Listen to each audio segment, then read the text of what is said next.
I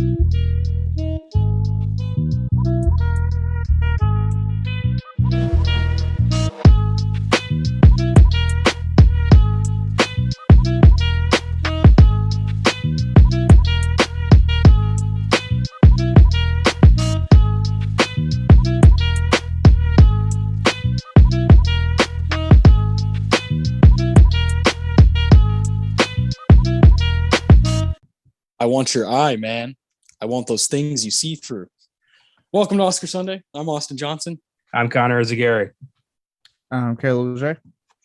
And today we're talking about a modern classic, Get Out from 2017. Already 5 years old, which is fucking crazy. It's just as effective as it was when it came out. Obviously, we all saw it in theaters. You know, it was one of those theater experiences you can't really forget. I saw it when I was living in St. Louis, Missouri. Saw it with my brother and my dad. My dad came to visit us, and they're like, "Oh, this new movie came out. Let's go check it out." And the theater was absolutely packed. Right, and it was one of those rare occasions where a massive blockbuster, non-Marvel movie, where the crowd was just rowdy and was ready for it and was screaming. And spoiler alert, when Rod says TS motherfucking A, everybody lost their shit. It's one of those things you'll never forget. So I'm super excited to talk about Get Out. Of course, on the weekend that Nope, his new film, is out, and people, we definitely encourage you to go check that out. Peele has now got a trio going on. He's got Get Out, Us, and Nope, and it's going to be hard to top Get Out. Of course, it's kind of like one of those really special directorial debuts. But I think this guy's going to make like 15 fucking movies. He's not that old. He's definitely got a ton of ideas in the tank. So I'm ready to kind of see his career unfold as we move along. But Get Out, super special. 4 nominations at the 90th Academy Awards. When did you guys first see this? I saw this opening weekend. I was curious. I remember it was like an 11 o'clock a.m. Saturday screening at Draft House. There's rarely anybody, there's not a lot of people there around that time. And I remember thinking like, wow, there's like 7 people in this theater. And then I saw the movie and I was like, what is this? This is a movie about stereotypes and like, abolishing them, and like the way it uses kind of like the African-American experience in this country to kind of almost make the audience think in a way they wouldn't normally think, just because that's the way the movie goes. Like for example, when at the end, when the cop shows up, you immediately, your heart sinks, and it shouldn't, but the stereotype, what the movie's saying. It's really brilliant. I've never seen a film trick me like that. Yeah. And it does it the whole goddamn time. But it's also just a scathing satire and a brilliant horror flick, and really creepy and really funny and unforgettable. I mean, for a debut, way to fucking, come out strong. It is going to be incredibly tough for the rest of Jordan Peele's career to top this thing. It really is going to be difficult. Truly. Caleb? So I saw this when it came out also in 2017 when I was in Washington at this little AMC not too far down the road from me. Connor went to go see the incredible F9. Different film, yeah. Yeah. But I remember when this was first like announced, right? Because one of the sites I used to get my horror news is a site called blooddisgusting.com. It's kind of like my main go-to, them in Fangoria. And I remember when they announced, they're like, hey, so Jordan Peele's making a horror film, like the guy from Key and Peele. I remember still going, because this was, before Halloween, when it was announced that fucking, McBride was writing it. And I'm like, so I'm thinking, why is a comedian okay, whatever. And then, and I was a Key and Peele fan. I love the Key and Peele show. Same. I remember like, let me just go back and see if I'm missing something here. And I go back, I was like, well, he actually does have some pretty like occasionally creepy skits that he specifically does in this show. So I was like, maybe this might be good. I saw the trailer, I was like, okay. I remember going in thinking, okay, let's see what this is all about. And, like Connor said, like what I got was a film that delivered such scathing social commentary on America, on race in America, I should say. And like you said, the African American spirits in our country, and found a way to just constantly subvert. Because, like you said, I remember the same thing when the cop car shows up. Then my heart sank. From when you're a kid, you're taught that you got to trust police. They're here to serve and protect, right? That's the motto. But in this movie, and obviously in some real life cases that have been happening in America, you watch and you're seeing like, no, not the cops. Like, he finally got out of there. No. But then, Rod pops up, and like, I will never forget the experience. Like the whole crowd just losing their mind of like, oh my God, yes, it's Rod. It's yes. Rod. Yeah. And yeah, like Jordan Peele really he blew my socks off. Yeah. To say it with this movie. And I don't think he will top it, but what I like is that he hasn't tried to top it. He just keeps trying to make good movies. With us and now Nope, he's not trying to top what he's done with Get Out by any means. He's just tackling another thing he wants to look at with his films, and the same with what he's been producing, what he's been doing for diversity behind the camera, with his producing credits for Candyman, Twilight Zone, Lovecraft Country. So yeah, that's what I really like. So yeah, you're right. I don't think he'll ever top Get Out. He might. I'm not going to say it's out of the question yet. He's only 3 films in, writing, directing wise. But he set a high bar right out the gate. And, he's at least gone on to do some really great things since then. Like, he has not slowed down.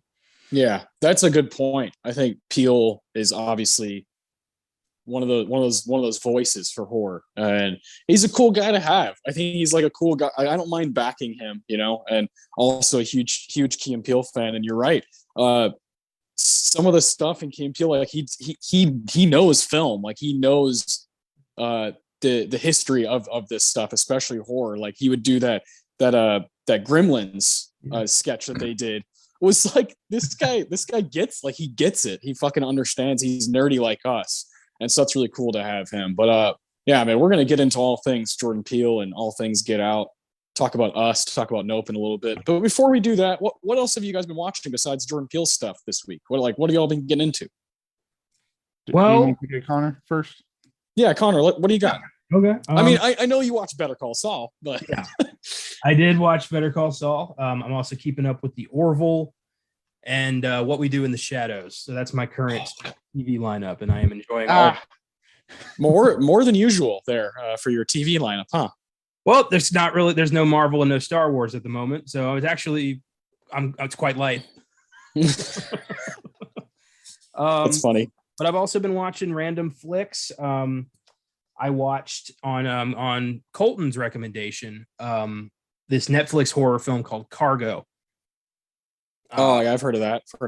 Yeah, a really smart zombie film that finally did something different. It takes place in Australia. You rarely see the zombies, and when you do, they're not like, they don't linger on, the camera doesn't linger on them. They're just like fleeting. It's very weird how they do that. Martin Freeman is a father who gets bit. He's got 48 hours before he's going to turn, and he's got to figure out a way to get his infant daughter to safety somehow. And that's the whole movie, is him trying to find, like, how do I find anybody to take care of my daughter when I turn? And it is really emotional, very character driven, and a really dark movie. I was really into it. Definitely a recommendation. Okay. Thanks, Colton. Yeah. He brought that up on one of our shows, and it stayed in my head, so I checked it out. And yeah, he's got good taste. Cool. And that's Netflix, right? Yeah, Netflix original. Beautiful. Huh? What else? I watched Ingrid Bergman's second Oscar win, 1956, Anastasia. And not that great, gotta say. Underwhelming. Okay. Underwhelming. Yeah. And I didn't think I'd say this, but she was underwhelming. Like, severely. I was like, I don't know if she should have this Oscar. Yeah, you're a big Ingrid fan. Yeah, I am a very big Ingrid Bergman fan, so that hurt. I was very much like, what is this supposed to be about? It's about it's a true story of a con man a group of con men who tried to pass off this like crazy lady they found who kind of looked like Anastasia. They tried to pass her off as the real Romanov princess in order to get their hands on a $10 million inheritance. And the Okay. whole time, you don't really know if she really is Anastasia or if she's come to believe that she's Anastasia or if she's playing along. And the ending kind of comes out of nowhere and it doesn't make any sense. Like two characters who kind of resent each other end up running off together with no buildup. And you're just like, are you kidding me? Really? And I was left like, that was lame. So not a fan of that one, regrettably. And then I watched one where Brad Pitt was a Nazi who befriended the Dalai Lama. So it's been an interesting week. Jesus Christ, that's great. Oh man, Caleb, what have you been getting into? Not too much. It's usually kind of filled with like just watch random YouTube videos when I get off work because I'm usually too tired to like invest in a movie. But obviously I like to try to break out that online cycle because in the horror community, it's getting a little toxic right now. A certain trailer that dropped. Not Halloween and another one. So I try to get off as much as possible to get tired of it. But with that, I'm with Connor. I've been watching what we do in the shadows, the new season. It's nice. Off to a strong start. It is so fucking funny. This season. I watched the premiere episode of American Horror Story season 2. It was a good episode with a nice little twist ending to how it connected to like the main, AHS franchise. But as much as I'm a big fan of that series, even I can admit that storytelling sometimes they can cut some episodes out. I'll say that. So while it's a good start, and what I like with this one, with this spinoff, is that whereas in the main show, each season is an anthology, in Horror Stories, each episode is a different story. So it tends to, the first season was a little stronger to me, but they had too much reliance on connecting it to the main show. And I'm like, good start. Just hopefully you know what to fix moving forward from last season. But solid start. With that, on Friday, I actually had a nice little double feature, caught up on some stuff I wanted to watch. And I watched the Beavis and Butthead movie, Beavis and Butthead Do the Universe. Nice. And it was like pretty funny. If you have Paramount Plus and you are even interested, I say give it a shot. I was actually I had a good time. It's a really funny movie. It actually kind of got me excited for the upcoming show because I know they're doing like a complete. It's coming back with Mike Judge attached to it, so I say solid. I was actually kind of impressed. Yeah, I'm a fan of that show. Yeah. If you like, I don't know if the first movie's on Paramount Plus, but if it is, I'm assuming it is. You got a nice little double feature right there. And then the last thing, and if only Josh was here to hear me say this, he got me into this little metal band known as Eyzaguirre. If you haven't heard of them, look them up. It's a ride. I got into them, and Shudder released this documentary called This Is Roar that chronicled in 2 hours, from the very beginning to now. Solid thing. It actually, I gain a lot of respect from them and what they put themselves through day in and day out for their concerts or performances to, give people something to watch, how they had to achieve making these elaborate fucking costumes they wear, but still be able to play their instruments, so be able to perform, which you found that was a big issue when they started because they focused a little too hard on the costumes. They were playing hard at first. And it wasn't afraid to go to, obviously some places. It's a band that's been around for a very long time, since the late 80s. So, there's been some tragedy. Specifically, they lost their longtime singer back in 2014, Dave Brockett. Yeah. He died of an overdose, and they do touch that. And I gotta say, it got emotional. Even I was like, it was like, there's something in the room, I had a, you really saw the hurt that on those guys in that scene and how much that's affected them to this day. It hurts them very much. He was a good friend, but it gives you that hope because they're still going. They got one of their guys from their original lineup to come back, and he's been doing the singing ever since. Because in his words, he would, Dave would want us to keep going. He won't want us to quit and let this consume us. So they've continued the band, still going strong. But if you're a fan, if you're interested at all, highly recommend. Solid documentary and a very interesting band. Fuck yeah, that's cool. My brother's really into them, so I definitely know some tracks by them. I've listened to some albums, so I'll definitely try to check that out. That's cool. I didn't know that was a thing. This is Eyzaguirre. Cool. Where is that available to stream? Shudder. Yeah. All right. I don't use Shudder enough, my friends. There's too many goddamn streaming services, and I feel like sometimes I just forget that it's there. I know you guys probably don't, but I get I watch a lot of sports and just fucking too much stuff to consume. I get a headache sometimes, but I relate to you on sometimes you just want to watch like videos on YouTube, and like what I end up fucking doing though is I end up watching like analysis of films, and I'm like, maybe I should take a break from this whole movie thing. But then I this is my favorite thing to talk about. So that's the funny thing is I'll watch these YouTube videos, but they're always related to like gamings or film or metal music, so it's not far off on stuff I like anyway. I just know I don't have that mental injury without passing out to put a movie on. I know exactly what you mean. Time is definitely valuable, and YouTube allows you to watch more stuff in a certain amount of time. So I watched a movie that you guys I know both like a lot. Connor, it's on your Vudu. You let me know about it. It's The Unbearable Weight of Massive Talent. I finally got around to that. That was a blast. I love Nick Cage. I really enjoyed the scenes at the beginning of the film with him and Pedro just fucking hanging out, I thought them two together was really cool, like a really fun hangout movie. And then the second half was, this like intense action movie. I liked the first half better, but I still thought it was awesome, and I had a blast the whole time. My favorite scene would be when they're on acid. I thought that was like such a cool touch and a great drug scene.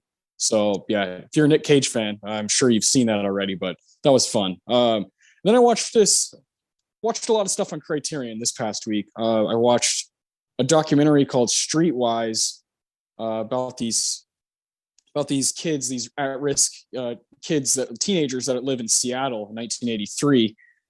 It was up for best documentary at the Oscars. I didn't know that until I finished it.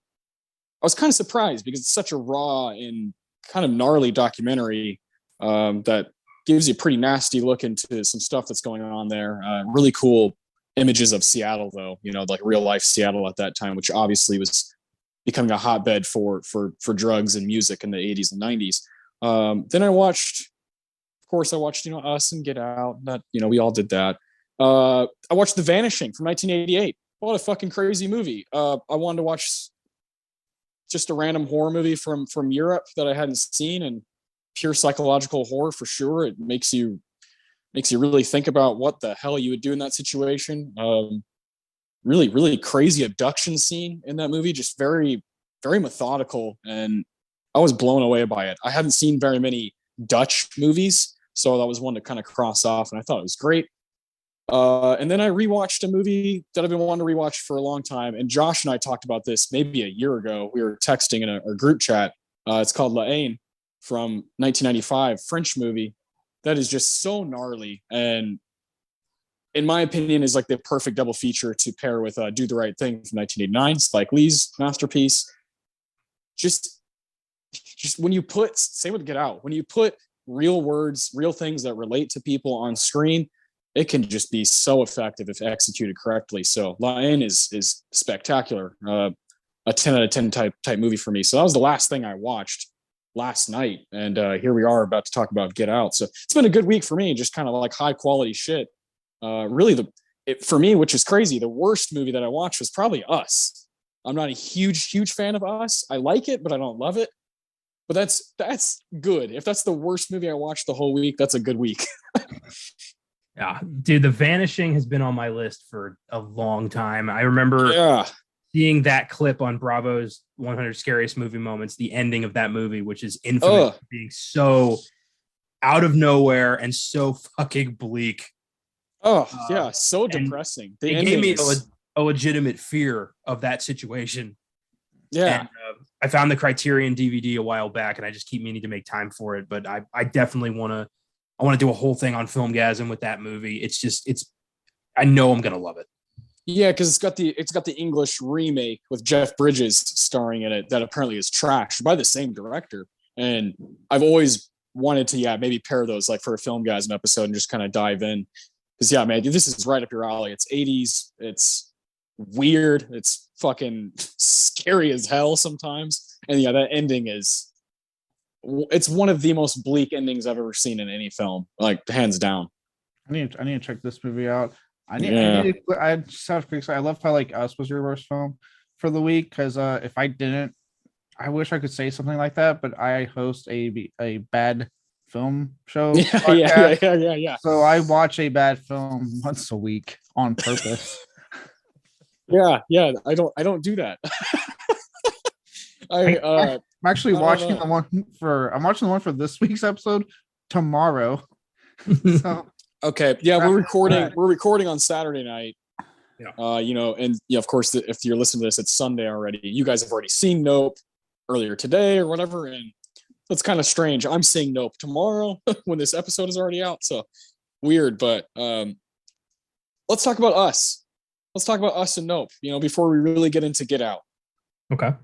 I've seen it now 3 times. I saw it twice in theaters, and then I've seen like clips of it here and there. But then I sat down and rewatched it. I was like, let me give this another chance, because first time I saw it, I'll say my expectations were too high. I was like, Get Out was fucking amazing.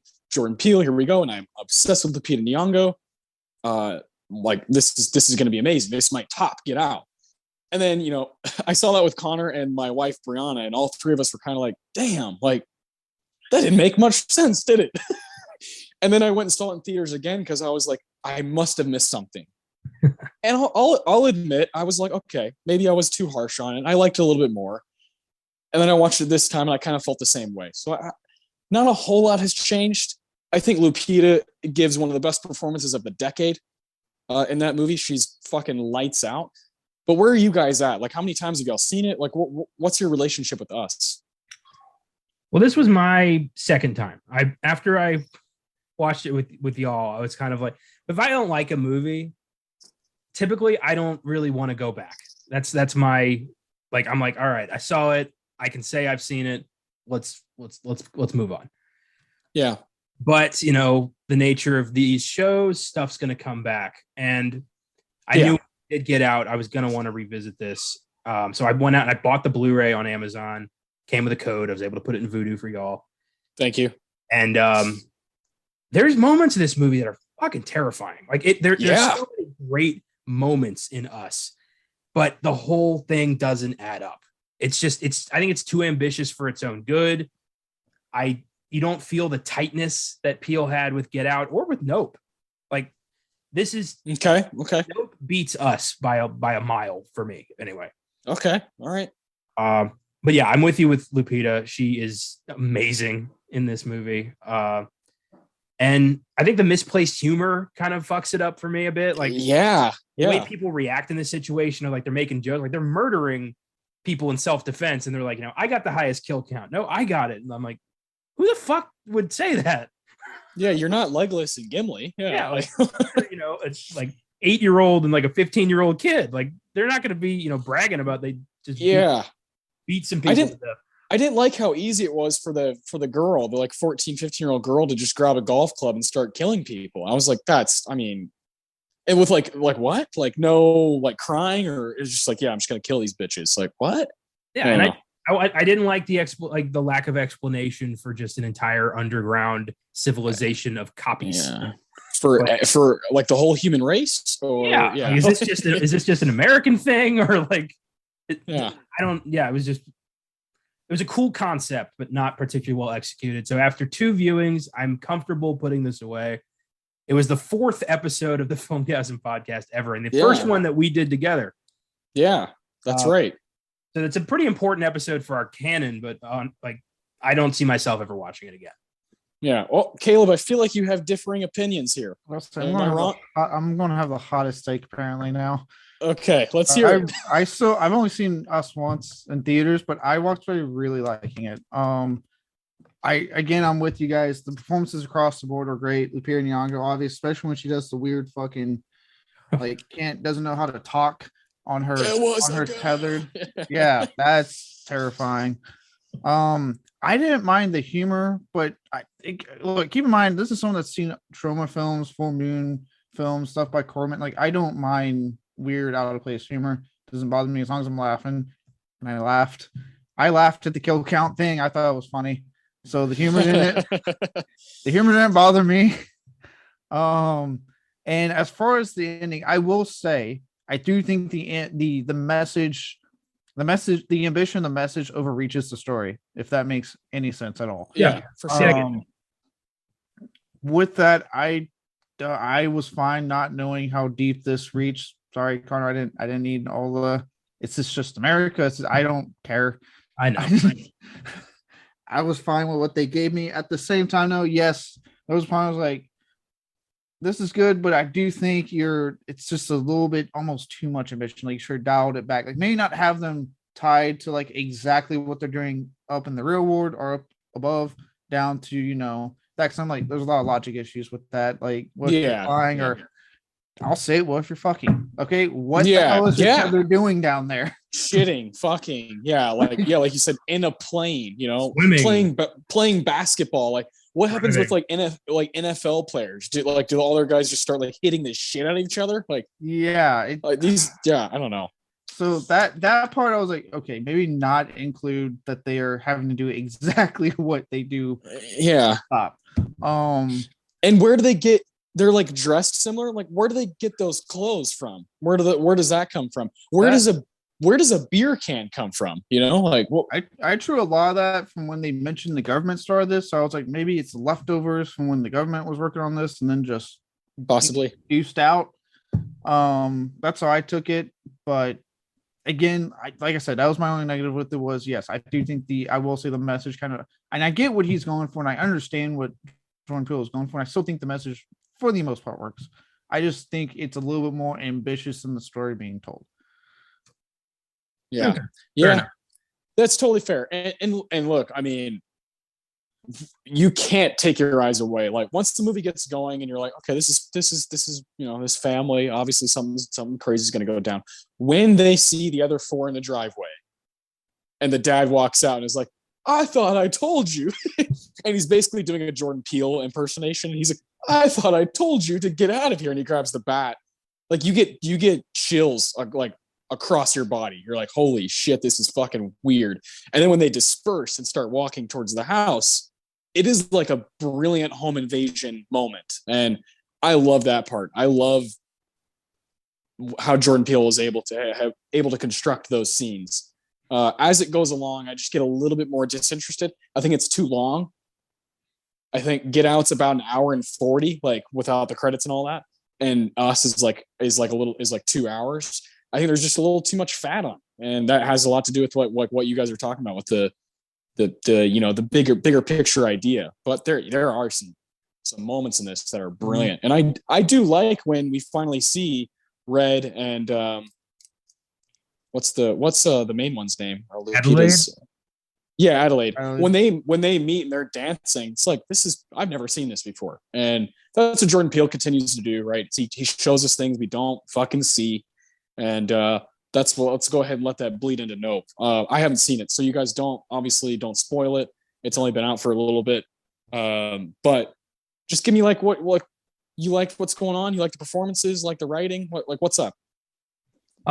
I really like the writing. I like how ingrained it is into the history of Black cinema. It's okay because the main characters, they're, you know, it's in the trailer that they're descended from the man in the first ever movie, the guy on the horse in that rotating image. So like, they've been, you know, loaning horses out to movie sets for generations. So I like that tie-in to, you know, cinematic history. That's always exciting for me. There's a lot of references to the Scorpion King, like of all films, which had me rolling constantly. I don't know why they went with that movie of all movies, but that just made me laugh. That's great. The way Peele handles the alien thing is so unique. It's so weird and creepy. There's an extended sequence. This extended night sequence, I'll say, that Connor knows what I'm talking about, that when you see it small, it's tense. It's tense, it's creepy, and it goes on for a very long time, and I don't even mean that in a bad way. Good. Oh, I love hearing this. You know, I've been reading a little bit about it. Some people were like, oh, you know, this is his third best, or this is better than Us by a little bit, and some people are like, fuck no, like, this is cooler than Get Out because it's so wild and wacky. And I'm like, well, that's great. I love that there's different opinions about it already. That's that's when you know you have power as a filmmaker, is that people go see your shit. And in this day and age, the way movies are and the way theaters are, people still go see your movies and they talk about it amongst each other like that. That's really cool. It Peele's already in that place. For me, the scariest thing about this movie was a subplot involving Steven Yeun's backstory. You know what I'm talking about, Kim? Oh, yeah. That fucked me up. That was so frightening. The thought like that happening was freaky. I did not have the same fear that you did, but I understand why you had that fear. It just got into my head. It was like I was not expecting that, and now I was like, now I can't stop thinking about it. It was weird and like just nightmarish and so possible. So I appreciated that. And yeah, there's just, you know, incredible sound design. I was really impressed with that. The way the UFO sounds. Like, I hope this has a shot at some sound effects stuff. And camera work. I was really impressed with the camera work throughout this movie. Yeah, the cinematography is remarkable. Like, I don't know if Peele's been working with the same people throughout all three of these films, but if he does, he's got a hell of a team. I don't think this is I think the Get Out guys just did Get Out, and I think he was off. Yeah, it's Hoyt. I think Hoyt Van Hoytema, or however you say his name, that did Nope, and he's worked with Nolan primarily. Yeah, that's right. Yeah, that's right. He like leveled up. Yeah, yeah. I'm with Connor. I really like this. I do, again, without spoiling anything, I kind of want to touch on what you were saying with the varying opinions. And I told Connor, because there was a lady, like, as soon as the credits rolled, like behind me, just out loud, well, that sucked. And like loud. I love when I hear that. I'm like, why'd you even come to this? Yeah, I'm like, God, I know. As soon as I was like, how long are we holding that in? Yeah. But I will say I do see this film being divisive because I don't want to spoil. Don't expect the type of Peele film you've been getting. I'll say it like that. Yeah, that's good. That's good. This is Peele making a summer blockbuster, but within sci-fi horror. But if you go with that mindset, you'll have a good time. To me, he aces it. This was a fun ride. It was scary. It was funny. It had moments of joy. It quote Jeff Goldblum. It was like, ooh, ah, and then everyone's running for their lives. But just lots of good stuff. Performances across the board are great. I know some people probably get put off by Daniel Kaluuya's performance because he portrays a very inward, shall we say, character. He's very much keeps to himself type, so it can be a bit awkward at times. But if you understand the type of character he's playing, it's fine. Like, I had no issues with it personally. Hell yeah, God, I love Kaluuya. I love this cast. I think it's really cool. So yeah, I'm fucking buzzing. I can't wait to see it. And I'm glad you guys both enjoyed it. So you guys see Peele. You guys see Peele. He's now made 3 movies. Where do you see him going from here? You see him continuing to do the horror thing and just kind of knocking them out, producing, writing, helping other people out make their stories. Like, how many horror films is this guy going to make? I think he's found his comfort zone. I think he enjoys doing horror, and not just doing horror, but doing weird out there horror that no one else has done before. Because I think he gets a kick out of that, making his own stories, realizing his own stories. And that's great. I anticipate quite a lengthy career for him, like at least, 15, 20 films. Yeah. I don't see him getting out horror. I read one of the things about Get Out and the making Get Out. And these are my 2 reasons why I don't think he'll ever leave horror. The first one is when he was making Get Out, he mentioned he chose horror because he views it a lot like comedy, in that, you have to be able to time. It's all about timing. He said that's the underlying thing with both comedy and horror that he said was so easy from the translation over. It's all about that timing. He goes, in comedy, I got to get you to laugh. In horror, I got to get you scared. And then also he's been on a bunch of like stuff like Eli Roth's History of Horror. And again, impresses me. I'm forgetting that this guy's gave me some good shit in the genre, but he's sitting there going on about like Invasion of the Body Snatchers. Like, he's just nailing these movies, telling him what he thinks. Like, he's so ingrained into the genre more than I even assumed. It's amazing. So yeah, he's not going anywhere. He loves this genre. Yeah. Peele's like super dedicated to horror. It's pretty wild. And with Get Out, he's admitted in the commentary on this movie. I think it's on, if you have the Blu-ray, I believe it's on there. And he talks about how he's like, I stole from The Shining right there. I stole from The Omen right there. I stole from Guess Who's Coming to Dinner right there. And like, he just points it out, and he's not afraid to be like, you didn't see it, but it's there. And now that you know it's there, it's going to make you pay attention even more. And it's like, man, Get Out is such a rewarding fucking movie for people who want to study stuff and fall in love with, the rewatchability of it. So God, what a guy. Super glad. This is the first time we've really gotten to talk about him in a long time on any of our shows. Like Connor said, we did Get Out and Us a long time ago on Filmgazm when we first started.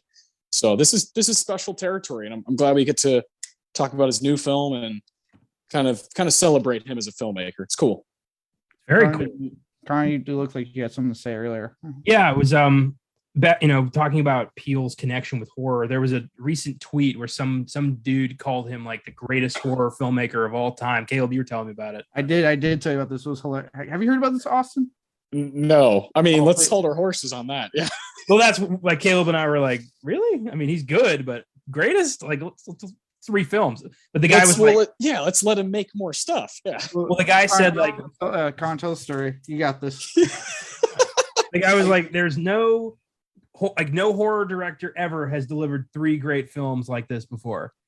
And we were like, really? And Peele was like, Sarah, please put the phone down. Like, he tweeted back, like, I appreciate it, but I will not tolerate this John Carpenter slander any further. Yeah. What does he mean? Does he mean like 3 movies out the gate, or does he mean 3 movies in general? Like, have you 3 movies in general? Yeah, just 3 good horror movies. Alfred Hitchcock did that like 12 times. Hitchcock, Carpenter, Craven. But yeah, I just appreciate the lack of ego on Peele's part to just be like, thanks, but no, not even close. Like, he's one of those guys that like game recognizes game, and he understands. Like, he knows what came before him and how important all of that stuff is. The thing that he's done that's so huge to the horror genre is obviously he's a black filmmaker. Obviously, he has that that kind of intuition as a black filmmaker, and he has those experiences as being a black person in America. Yeah. But what's so cool about him is they're like, Get Out, of course, deals a lot with, racial issues and making fun of white people, which is great. Us is more like, you could kind of put in whoever you want to put into these characters as far as ethnicity. Doesn't matter. He chose black people because it's like, well, I want more black people to be represented.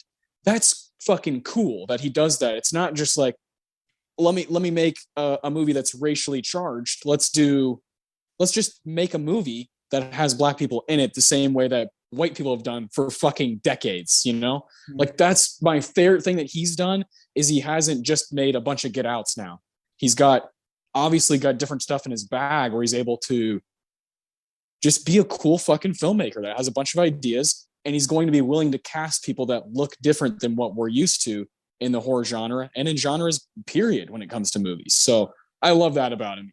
He like single-handedly saved Daniel Kaluuya's career. Kaluuya was about to retire and quit because he was dealing with so much racial abuse when he was going to auditions and stuff, because he's got really dark skin and he doesn't have this, classic Hollywood look like a fucking Gosling or a Jake Gyllenhaal. So he kept getting turned down for stuff. And then he auditioned for Get Out. And the scene that he did was the sunken place scene where he has to do the single tear. And Jordan Peele was like, dude, you're like the best person I've ever seen in my life. And so after that, obviously he's made a career for himself, and you got to thank Get Out for that. It's really cool. Yeah. Look at it now. Peele and Kaluuya are both Oscar winners now. Like, they're to me, Kaluuya is the most talented guy under 40 in the world right now. Like, the guy's like 32 years old. What he does in Judas and the Black Messiah is fucking stupid good. So he can do that, and he can also, and he's British. the guy's from the slums of London, and look what he's done. He's come here and played Fred Hampton, and he's been in one of the greatest American horror movies of all time. So, like, hats off to that guy. I'm always rooting for him. Well, and I also want to. That's a great segue also, because with the fact that, right now we're just talking about what he's written and directed, right? And like you were saying, also what he's done just on that front for diversity, and obviously getting more minorities in the cameras, both in front of and behind the camera, I should say. Correct. but also he's able to do that also with his producing work. He's been doing that with, I mean, look at the fact Candyman. Yes, fucking Candyman is directed by a woman. Yeah. Yeah, he handpicked her to direct it. And the only thing that kind of sucks is so many people are like, oh, Jordan Peele's can't. I'm like, no, it's not. Like, he produced it, he collaborated with her, I'm sure, but it's her film. Yeah. He did that with Candyman. You know, the fact that he specifically on the TV side tackled something like the Twilight Zone, right? Like, say what you will about what he did with it. You know, obviously everyone has varying opinions of every Twilight Zone incarnation past the original. But the fact that he chose that specifically, they're still known for being able to put social commentary up front and what it was doing, I don't think was an accident at all. You know, he did that on purpose, and he used that again to further what you were talking about. And then same with doing something like Lovecraft Country, a show that dealt specifically with a mixture of monsters in America and, you know, racism because it takes place in the 50s. So he, you know, it's not just what he directs to, which I think is really cool, is that he does this with his producing stuff. So it's like anything he touches, he makes a point to do that. And, you know, I know, you know, we live in such a weird time where people, you know, see and they go, oh, whoa, SJW. No, man, he's letting people that can finally feel represented and be seen on screen. And that's awesome that he's doing that. People, both with what he writes, directs, and what he's producing. Yeah. He's just, I mean, like, he's obviously a team player and obviously wants people to, like you said, like, be put on that pedestal, get your chance to tell your story, have your touch on it. Because, yeah, I mean, let's be honest. If he straight up was like, I'm going to make fucking Candyman, he could have done that. He could have been that guy, but he wanted to give someone a chance. So I love that about him. It's a great point. Shit. Anything else to say about Peele before we get into our like, let's just fucking dive into Get Out. Yeah, let's do this. All right.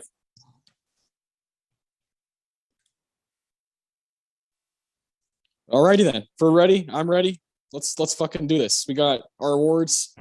The Quentin Tarantino for the best quote of the movie. Good luck, gentlemen. The Ennio Morricone award for the best music moment. Also, good luck. There's 43 songs on the score. That is fucking crazy because there's so many little 30-second, 45-second bits that just pop in and out. Classic horror. And the Philip Seymour Hoffman award, which is great because it's his birthday today. We're recording this on Philip Seymour Hoffman's birthday. God bless him. Rest his soul. He's the man. My favorite actor of all time. If he were still with us, he'd be 54 years old. Crazy to think about. That was 8 years ago already that he passed away. That's for the best performance of the movie because PSH is the man. And the Roger Deakins award for the best scene of the movie. Very hard to choose the best scene because this movie flows like nobody's business. It doesn't. The editing is so on point. I can't believe it was not nominated for best film editing. That is crazy to me. So Caleb, I'll let you start us off with your Tarantino whenever you're ready. Okay. So this was tough because there's lots of good lines of dialogue. But the one that stood out to me, and I remembered it when I saw it way back when, and I was watching now, I was like, God, there's that line. And it's during the party scene. And the awkward moment of him talking to everyone, and they're so blatantly like racist. It's almost like it's not even funny. It's like this weird level of funny, but not funny. It's uncomfortable. There we go. But one of them, a bigger gentleman, says, fair skin has been in favor for what? The past 100 of years? But now the pendulum has swung back. Black is in fashion. That guy. I just want to punt that guy. Yeah. That's that line to me and the way it's delivered, it encapsulates everything that Peele's saying in this movie. For sure. Yeah. It is like, here's a really white dude trying not to be racist. Yeah. And it's being totally racist. Oh man. Yeah, that scene. Woof. There's a lot going on there. Everything that's said to Chris, like from the Tiger Woods thing to like, oh, is sex better? All that stuff is like, oh my God. And Chris, he handles it like a champ. I'll say that, all the way up until the famous Lakeith Stanfield scene. That's a good pick. Can you imagine being, like Jordan Peele wrote this stuff down, like all these things. I'm sure while he was writing it, he was like, oh yeah, that fucking is gold. This represents what I'm talking about. So it's a great pick. Connor? I love in that whole scene, the whole movie just encapsulates the whole, like, not overtly racist mentality of people. Like you said, people trying not to look racist. Like, normal people don't ever worry about not looking racist because they're not racist. Like, and the way the movie like tries to be, like positive about it, like they think they're being polite. It's such a crazy mindset, and this movie captures it so amazingly. It's hard to explain, but this movie knows it. Like, it's exactly what I'm talking about. Yeah, when you're watching that scene specifically, you're like, man, like this is like what movies are for, is like explaining these things that we can't quite articulate. Yeah, it's perfect. The old guy being like, but I know Tiger. Like, Jesus. Yeah. Oh, I love Tiger. Tiger's his favorite. Yeah. The way that lady is so like all filling him up and like real close, and then looks at her husband like, huh? Is it bet? So is it better? Yeah. Like, God. I'm like, oh, this is uncomfortable. Yeah. Yeah. Boy. I almost went with your quote. I almost went with that because it's just so insane to say something like that in any situation. To assume like, hey, black is cool now. Like, oh, okay, whoa, Grandpa. Yeah. Holy shit. Had a little too much wine. Yeah. And the way that scene is set up is so seamless. It's so good because they go up there for the weekend to meet the parents and meet the family, and then Allison Williams does such a good job in this movie of acting like she doesn't know what's going on. So the first time you see it, you're like, Rose is fine, and then like 30 minutes left of the movie, Rose, give me those keys, and she's like, I can't give you those keys, babe. You're like, fuck you, Allison Williams. I never want to see your face again. Little things like, the silent auction with just Chris's picture in the background and them going like, holding up numbers. Like, the fifth sound he does syndicate. Yeah. So, yeah. Jesus. I almost went with the immortal line from Bradley Whitford. I would have voted for Obama a third time. Classic. I laughed. I definitely laughed when I was like, Jesus Christ, dude. Greatest president of my lifetime. Like, hands down. Yeah. Oh my God. I love it. I love the way Daniel Kaluuya like looks out at the landscape and he's like, I agree. It's like he kind of knows. He's like, yeah, just give him this bone, give this weird white dad like his moment. Yeah. Like, just ride it out. You'll see them at the wedding and then you never have to see them again. Like, that's what he's thinking. Yeah.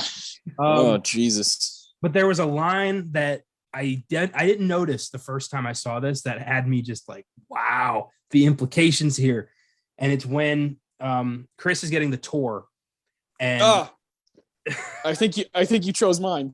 I might have. It's when Bradley Whitford showing him the picture of Jesse Owens, and that's my Tarantino too. Yeah, it's such a great line because it's the whole movie. Once you find out that the grandpa is the one who's like started this stuff, you're like, oh my God, he really never got over it. It's such a great line. He's explaining that Jesse Owens beat his dad or his granddad at the race in Berlin where Hitler 1936, the famous race. And Chris goes, tough break for your dad though. And Bradley Whitford goes, yeah, he almost got over it. Jesus, knowing what's gonna happen, it's like, whoa! I didn't see that the first time, but this time I couldn't stop thinking about it. Yeah, same. Yeah, there's stuff like that happens, like when you see, obviously, when you know what you know, and you know about them being complete monsters. That's the shit where you're like, this is screenplay like 101. This is like genius stuff from Peele. I love that bit of dialogue from Dean. Of course, his name's Dean. The dad. Whitford is lights out in this movie. So is Catherine Keener. Really, everybody does such a good job. I chose that as well. That whole bit of dialogue. I love when Dean is like, this black dude comes along and proves him wrong in front of the entire world, and you're like, oh, what the fuck. But my like favorite, I wrote that down as like my true Tarantino, but like my favorite like bit from this movie is Betty Gabriel, who was completely robbed of an Oscar nomination when she says, no. After the whole phone incident of her, the phone getting unplugged, Because in that moment, we don't know the first time you're watching it. You really forget because Betty Gabriel is so good. You forget that it's a white woman in a black woman's body. And so Betty Gabriel, as an actress, has to play multiple personalities in the same moment. And so she does that no thing. And then she's crying. And then she says, like, you're like a real piece of work to Chris. And Chris is like, what the fuck? Like, and this bitch is crazy. I love that bit. The no thing has like always been something I've been super creeped out by. And she's doing so much acting in that scene. It's like, it's really fucking amazing. And then to pair that with the grandpa, you know, a real doggone keeper. I had that whole thing as my backup because I was like, I don't know why, but that, when he's like one of a kind, top of the line. Real dog, like the way he delivers that in like this sing-song fashion. Yeah. It's like, what the hell, dude? And you know what you know. Like, dude, that's your granddaughter. Let's calm that shit down. Yeah, like Jesus Christ, a real doggone keeper. Yeah, and he's just fucking cutting wood. You're like, oh, that guy is a fucking monster. Yeah, it's crazy. This screenplay is amazing. In my opinion, this was the hardest one to choose of all the awards because really you can just scroll through any of these, you know, these quotes, and all of them are amazing. There's some amazing stuff from Lil Rel Howery, Rod Williams, where he's just going off. He's like, sex slaves, you know. When he's talking to Detective Latoya and her too. Yeah, it was such a great scene.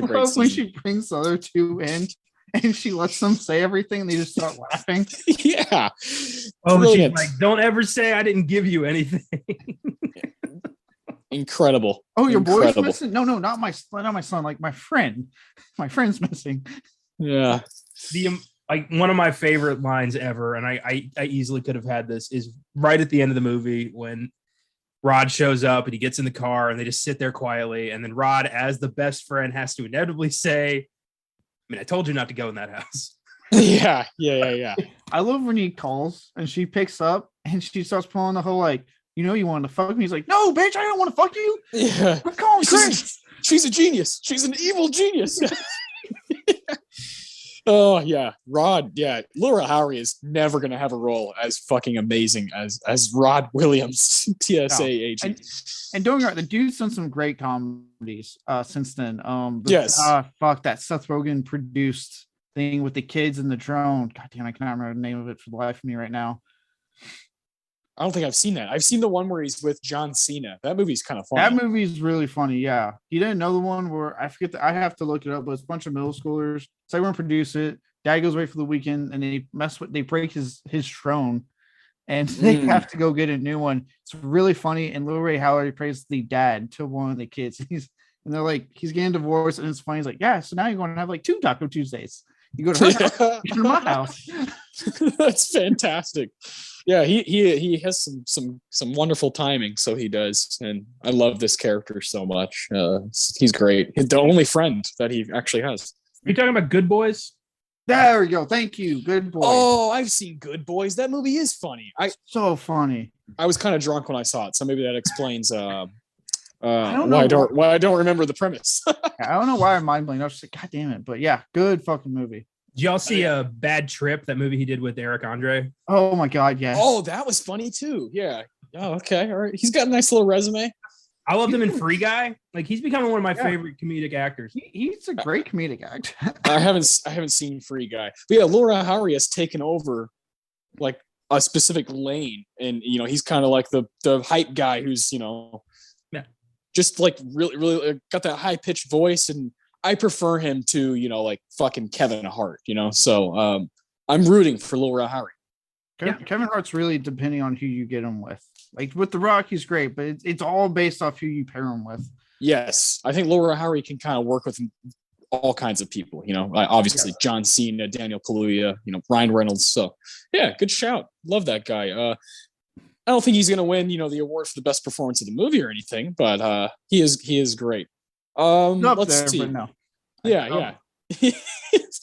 Let's do the Ennio Morricone Award for best music moment. This is quite a frightening score, and it's got some good music moments as well. Like at the beginning of the film, there's that really creepy scene with the brother and with Keith Stanfield, of course, with Andre Hayworth, and that's an amazing scene to open a horror movie with, right? It's like very, very odd, and it's a completely different setting than what we're about to be in for the rest of the movie. So I love the opening, and I think Run Rabbit Run is playing at the beginning of that, and then you got Redbone by Gambino, but like the score is so good. I know that's kind of where I went, but how about you guys, Connor? Yeah, if you know me at all, you know that if a horror score has strings, it's gonna get in my head. And the opening of this film, as soon as the the credits roll and that creepy ass string score starts playing, and all of a sudden, like, you're in the Twilight Zone and things aren't normal anymore. And it's such a great kind of way to pull you into this insane world.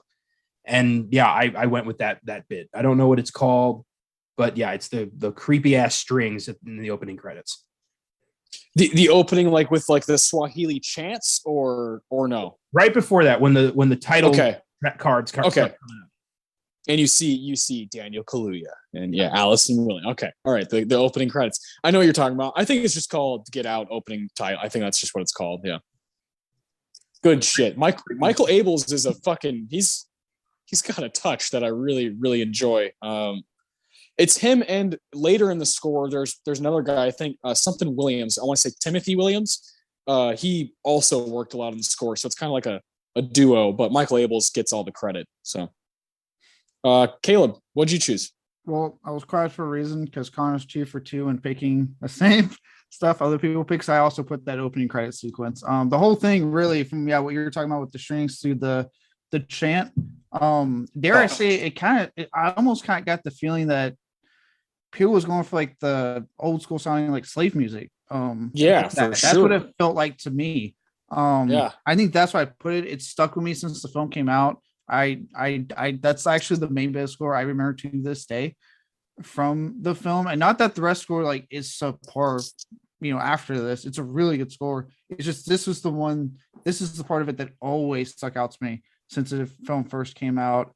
It's just like you said, like Connor's saying, it's creepy. There's just something about it creepy, and it to me it really sets a good mood. And then it's the mixture of the background. Like I love how they're showing this desolate out there background to show you like. There's not many people around. Like he's in a situation where he is one of the few people in this area. So I love how with the score and how it's the background they use it for create that vibe, that atmosphere for the rest of the film.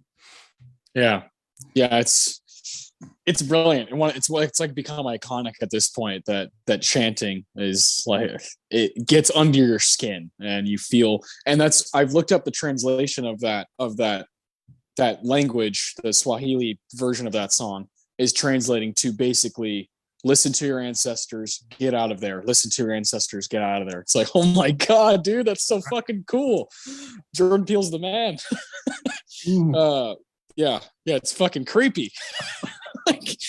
This movie it's one of those, I feel like in 2085, we're going to be like, Get Out is one of those. Is like one of the films from the 21st century. Like I really do think it's that important, that good, and that rewatchable. Connor, you mentioned the scene earlier, the auction. That's my favorite bit of score. It's called The Auction. Very, very creepy, very subtle.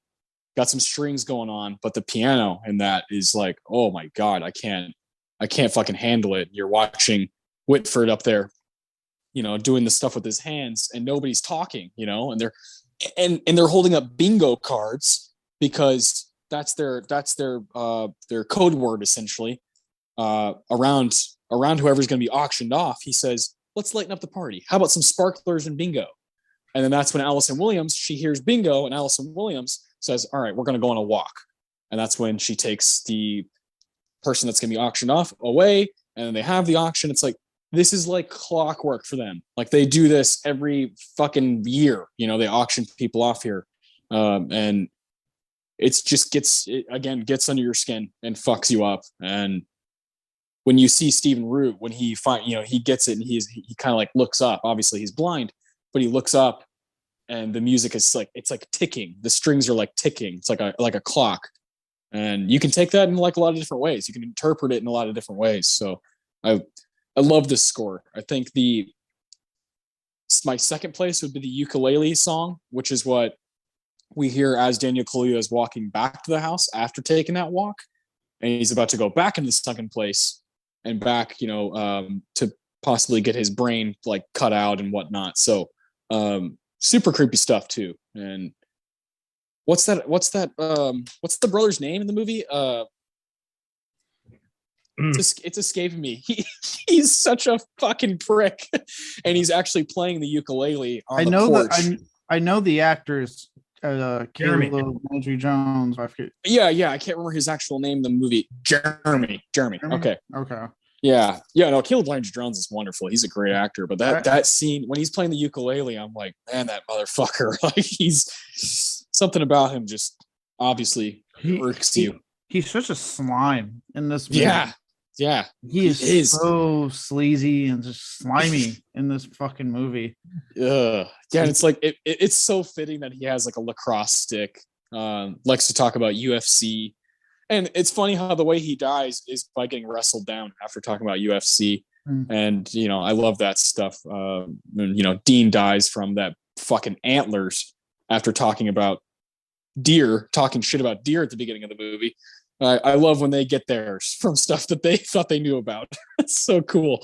Landry Jones is wonderful, and I want him to get more work. I think the guy is like a rock star, and he's super creepy in this. But the auction and shortly after we heard that ukulele song, and he's actually playing the ukulele, and I think that's a great touch. But man, this score is great. Yeah, for sure. Oh, yeah. It's great. I love the the reappearance of those strings randomly throughout the film, just to keep you on edge, just to keep you unsettled. Yeah. So good. No, it's one of the few like horror scores where I feel like that repetition is not only necessary but like is worth it. It's like so worth it, because a lot of times I feel like, and I don't want to just blame horror. I think a lot of movies do this. They replay stuff, and it's like, okay, you're just leaning on that because you don't know what else to do. It's not a lack of creativity. Get Out has plenty of going on in the score, but it's to remind you of like where you are. It's kind of to remind you of like this is unsettling and obviously very creepy. Yeah, great stuff. I love how the score, it does what it's supposed to, which is it reflects what's happening to me at that time. Or Correct. Subverts it. Like the score does a great job of at certain points being light, and fun, making things seem good, and then all of a sudden within the same scene taking a turn down a darker route, or doing the server that, which is a joyous song where creepy shit's happening. Yeah, and it does that at the very beginning with the needle drop of Run Rabbit Run. It's like this 30s song that's like super boppy, and you see Jeremy come out of nowhere and fucking grab Lakeith Stanfield and just choke him out and put him in the trunk of a car, and you're like, Jesus Christ, and then when you see Lakeith again, you're like, oh fucking hell. This movie just got darker. All right, who won the movie? What's the best performance of the movie? Caleb, let's hear yours. This, like The Line, was one of the hardest decisions of my entire 29 years of existence. Yeah. I get it. Everyone's getting this, from Kaluuya to Stanfield. He's in it for so little, but makes a mark in this movie. Yes, he does. Out of all of them, though, and I who knows, I might have a repeat with someone. Who knows? We're about to find out. I ultimately went with Bradley Whitford, because this is what made me go him. And it's funny, because when the movie ended, I was looking at the cast list on my phone. I was like, who the fuck am I going to pick? Dear God. Like Allison Williams, Connor, I know you've seen it, The Perfection. She is just fucking true. Yeah. She's a tremendous actress in general. Between this and The Perfection, really like what she does. But I went with him because when I was watching it this time, right, this is like maybe my third, fourth, fifth, whatever time watching it, and really paying attention, obviously, for the show and for the awards. I honed on the fact that if you pay attention and you know what's going on, you can see in his performance how much his character is acting. Yeah. If that like that, yeah, you can see how much of you get something like he does this literally every single time. Like he says the same thing, he acts the same way every single time. Like you were saying earlier with the whole scene where, oh, let's go for a walk. This is just a second nature to them. So you can see, and then you mentioned when he said like, he almost got over it. There's times he kind of slips when he says things like that. Like he's done this for so long that he can say comments like that, knowing, well, we got you, you're here, you ain't getting out, so you can get away with a comment like that because they don't know what's going on. And it's a very, because that's one of those things that I like with, and I always say it's like movies like this or Sixth Sense where like the twist only works as well as if you can go back and watch it and it still makes sense. Yeah. That's the case with this film in general, but the case with his performance is that it makes almost more sense watching it that second time, knowing what and going, oh shit. And his performance I'm not saying just, obviously you can apply that everyone, but really especially to me and Bradley Whitford's performance. Yeah, no, that's a great call, and he is wonderful in this movie. Obviously, he's a piece of shit, but like Bradley Whitford he's a doggone keeper. I'll tell you that.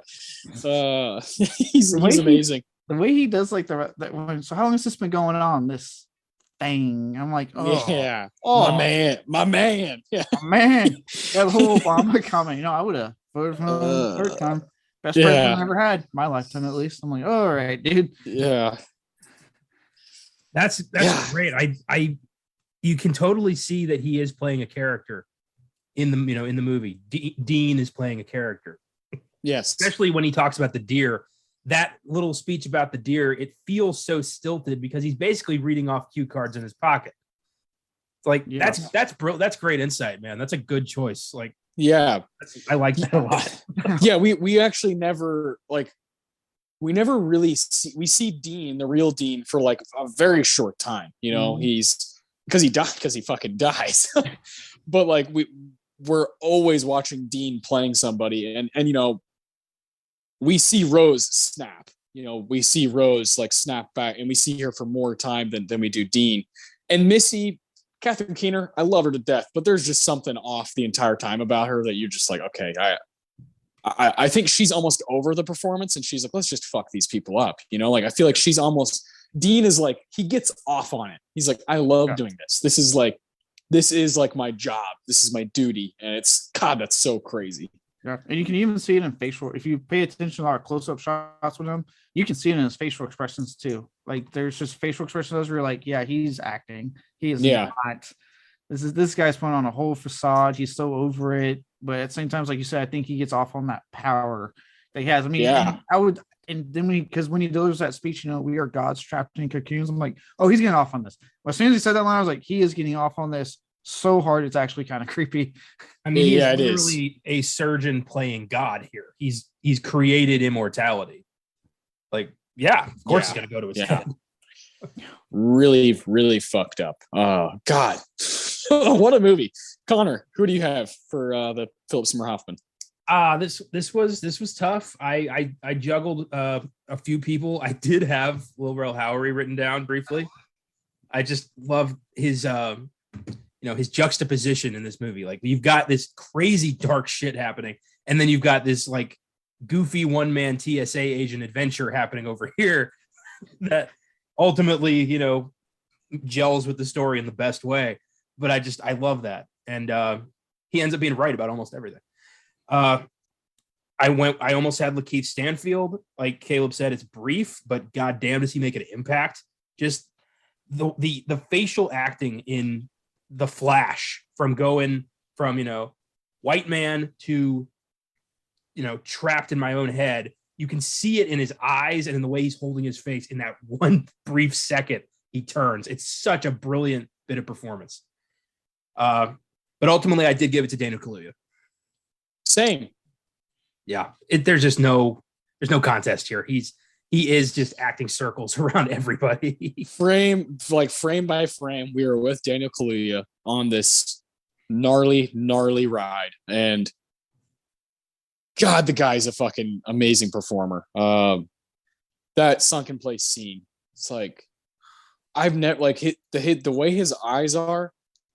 it like brings me to tears. It's like, oh my God, this guy, he's talking about his mom's death. Yeah. And the physicality of the performance too, especially towards the end where he has to get physical. It's really impressive and reminds you that Kaluuya is going to be around for a long, long time. Like this guy he can do anything. Like he's already, he could be kind of like a warrior in Black Panther. He could be fucking Fred Hampton. He can play this, Chris guy, this photographer. And like, I believe him as a photographer. I believe him. So yeah, man, I went with Kaluuya as well. But everybody's so good. That's why this movie works as well as it does. From, Kaluuya to Williams to Keener to Whitford to Landry Jones to Betty Gabriel to Stephen Root, Stanfield, Lil Rel Howery, everyone, Marcus Henderson as the grandpa. Everyone is fucking amazing. And that's like why I think that's why movies last the most, is when everybody is hitting. I think that's when movies last the longest. Does this make me like racist that I picked the white actor? No, not at all. Am I on an island now? No, your reasoning is incredible. And I if you pick Catherine Keener, I would be okay with that. If you pick Caleb Landry Jones, I'd be okay with that. Allison Williams is freaky in this movie. Just what she does with the Fruit Loops, the single Fruit Loops and the milk is like, what the are you? Is this a Clockwork Orange? Like, she's ultimately creepy. So I don't think there is a wrong answer. I tend to, when we do these shows, even more so than Connor, when someone carries a movie, I have a hard time picking anybody else. And Kaluuya is like frame by frame in the whole thing. And I love the guy. I can't take my eyes off of him. He's incredible.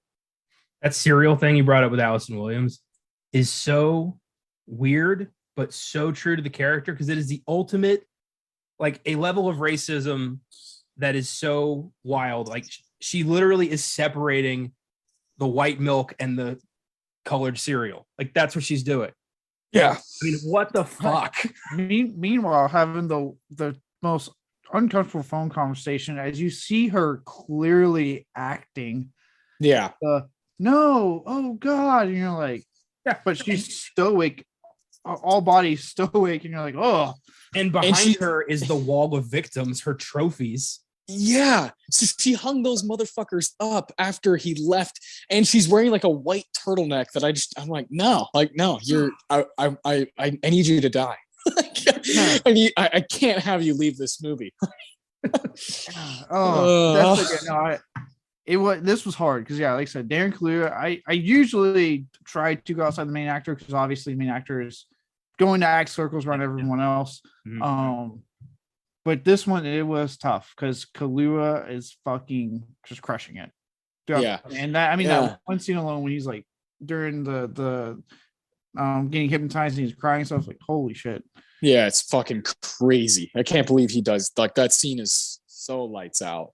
And I love this. Yeah, I love the way he delivers the dialogue and how he's like keeps it cool. And then when he gets on the phone with Lil Rel Howery with Rod, he's like, this is fucking crazy. Like, he's like, that guy Andre was with the lady, a white lady who's 30 years older than him. He's like, he just gets to be himself when he's on the phone. But like that whole movie, he's acting. He's trying to be a guy. He's trying to be a black guy that white people won't be afraid of. And like shame on obviously our society, but that's how this movie got made. That's how a story like this and a movie like this got made. I find it so fascinating that this movie got filmed during the Obama, during his presidency, and comes out right after we find out about Donald Trump becoming the president. Such an interesting time in American history, and a dark time for a lot of people. And this movie felt like something that was for the people, like was for humans that are like here living life and going to work every day and trying to make ends meet. Get Out feels like something that you could latch on to. And like, ultimately that's what art's for, right? And Chris's character is like going to become iconic. He already is, and he's going to become even more iconic as time passes. Well, it helped that Peele went in making a film that wanted to touch on an already hot topic in America, which is, the Black experience in America. And then just the coincidental timing of, Trump becoming president, and how that you could easily say, divide the country even more during his 4 years. And I would say we're still trying to recover from that now. But, because of that, it was almost like the life imitating art, or whatever you want to call it, but the timing just coincided to make this film even more timely. I know that probably was, and I know that probably wasn't Peele's intention at the time. Like, he was probably like everyone else who knows he's going to get elected, right? It's just, lucky or unlucky happenstance, however you want to call it, that it happened the way it did. And it's made, I think, for a lot of people, it's helped. Not that the film needs any help; it's a great film already. But it's helped the film become that much more of a fixture of American society, because it's been so perfectly utilized for stuff that's been going on, obviously, in the past. And then, unfortunately, because of all sorts of political stuff I don't want to get too deep into, things are going on now well into 2022. Correct. Yeah. Well put. Connor, what do you think about, I know you're a huge history guy. Like, what do you think, like, how important is this movie, and how, like, wild is it that it came out when it did? I think the fact that I had to watch this film in college, like right when I don't think it had even, like, it wasn't on streaming yet. We had to, like, hunt it down ourselves. It was for my post-human in film class. And this was a film that was like, that she wanted us to see. I mean, the fact that it just come out and it's already being taught in college courses as a significant piece of film history, that says that's telling. And the film speaks for itself, but it is very, I think, I know for myself, I was pretty dismayed when Trump won that election. And a lot of people felt betrayed, a lot of people felt terrified, and I mean, rightly so. In the end, I think we were right. But yeah, the fact that this film came out, like, it was made during Obama's last year, and then came out with the first year of the Trump presidency, and definitely feels like a bridge that people can take either way, is interesting. The whole, I would have voted for Obama for a third term. I wonder if that was original, like, was that in the original script, or did that get put in there during the election? Well, I don't know. I'm sure that was in the original script, because remember, presidents can only do 2 terms. So no, I know. I'm just saying. I know. I'm just saying, like, because of the context of it. I just thought, it depends on when they filmed later. About to say, it really probably depends on when they filmed it, because I have no idea when they filmed this movie. Yeah. It was filmed. I know it was filmed, in just like 23 days. I know that. And Jordan Peele says he had no intention of this being a retaliation to Trump becoming president. He saw it as, when Obama was president, for some stupid reason, a lot of people in our country thought that racism was gone. And this was his retaliation to that idea that and that's why these characters, like, why they do it the way they do, why this family does it the way they do up in the fucking woods. And they have this weird way about them. The black is in fashion thing. It goes back to them trying not to be racist. And that's what the country was doing when Obama was the president. Now, when Trump was president, people were like, fuck it, I can be racist again. Like, that's how they felt. Like, a lot of Trump supporters felt that way. And, we saw that. We saw people being even more like, oh my God, they're being more upfront about their thoughts. Yeah. And that hasn't gone away. That hasn't gone away through Joe Biden's presidency. Nothing's really been fixed. Our society's still, like, in shambles, and the way we treat each other is fucking beyond me. So I think it was just fucking, that's just the way the cookie crumbled. But he had no intention of it being like a fuck you, Trump, this is my movie in retaliation of you becoming president. It was during Obama's presidency, we thought we got over something, and we did not. Obviously, now that we're seeing it through 5 years later, we have not. Yeah. So then that line was probably in the original script and probably just a reference to, if we could do longer terms, because I know the whole thing was after FDR, they were like, hey, you can't do 4 terms again. Calm it down there. So I'm sure that's what it was written more in response to, probably more than anything. It's just like we were talking about, right, with the presidency and his election and all that stuff. It's aged a certain way by all means, and it works unfortunately, I guess, in a way, like very well because of the time it came out. Correct.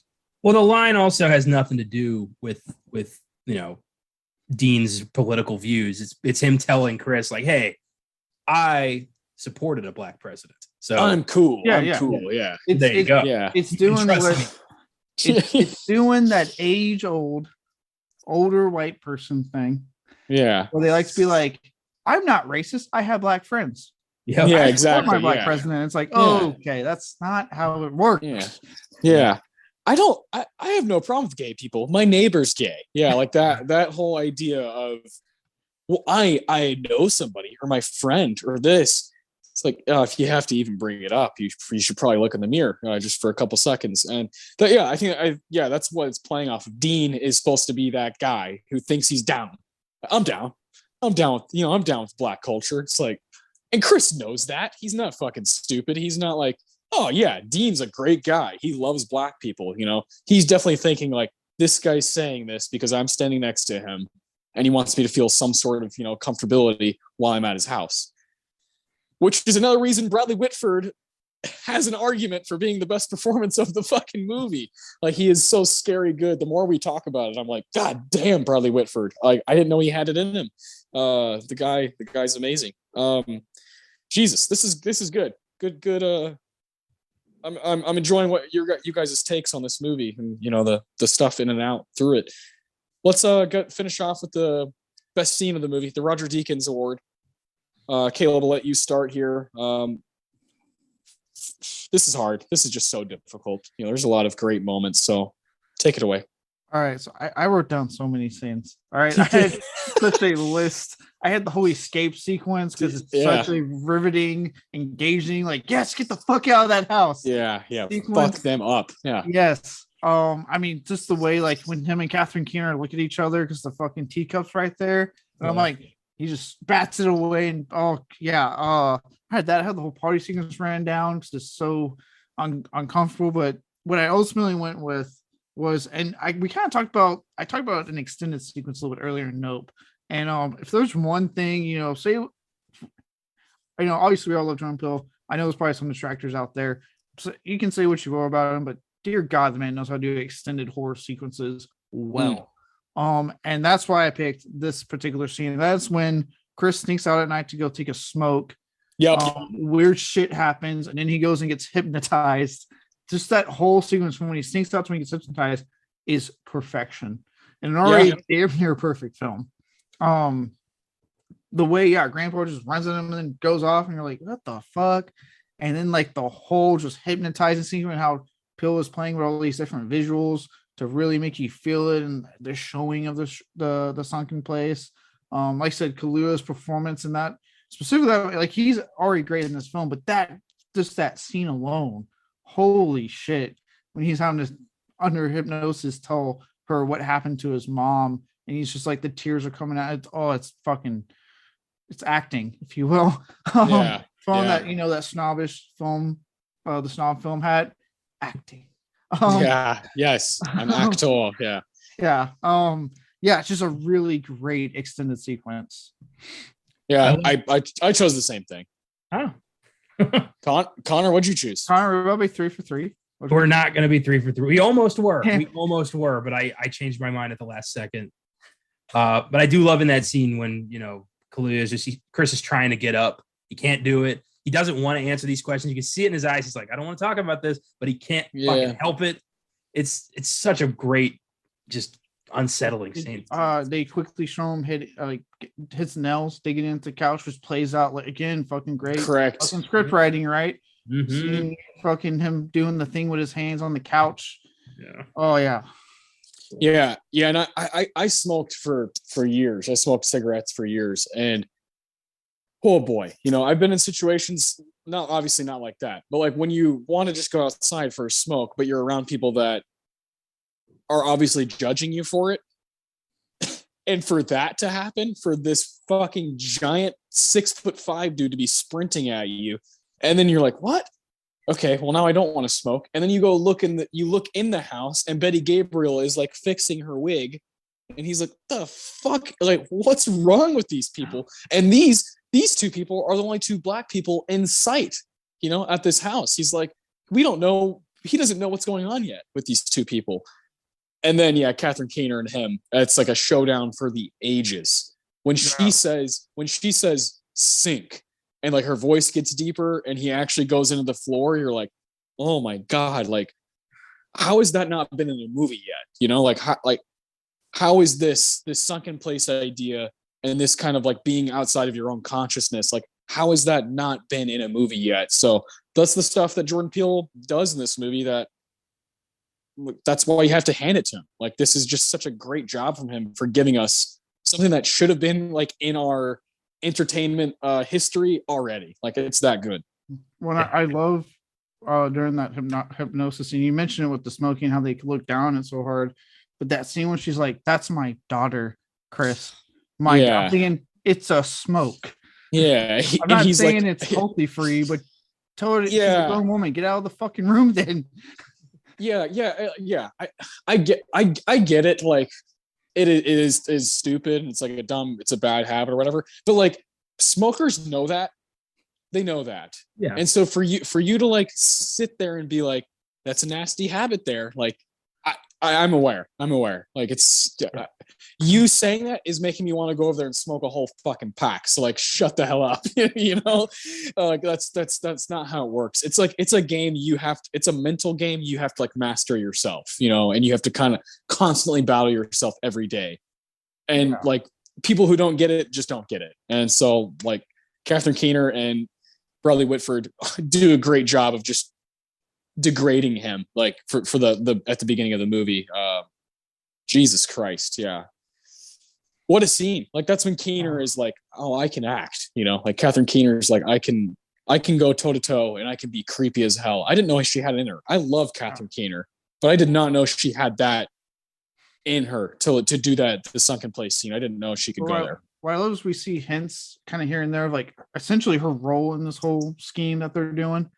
And you're kind of like, okay, what, especially when you watch the site, right? You're thinking like, what, to me, this is where she shows her cards, right? She's showing her like, this is the part that I do. I instate the hypnosis and make sure I have a control of your mind, that I control it, not you. And I love how like the scene plays out and late. It's almost like her saying like I said, she's showing her cards now to Chris, like blatantly, like, this is how I get you. I do this hypnosis thing. I take you to this place. And I'm going to make sure you're trapped there ultimately by the time, you're never leaving. Yeah. Oh, so frightening. Connor, I'm curious. What did you pick? I ultimately did go with the scene where Rod arrives to save the day.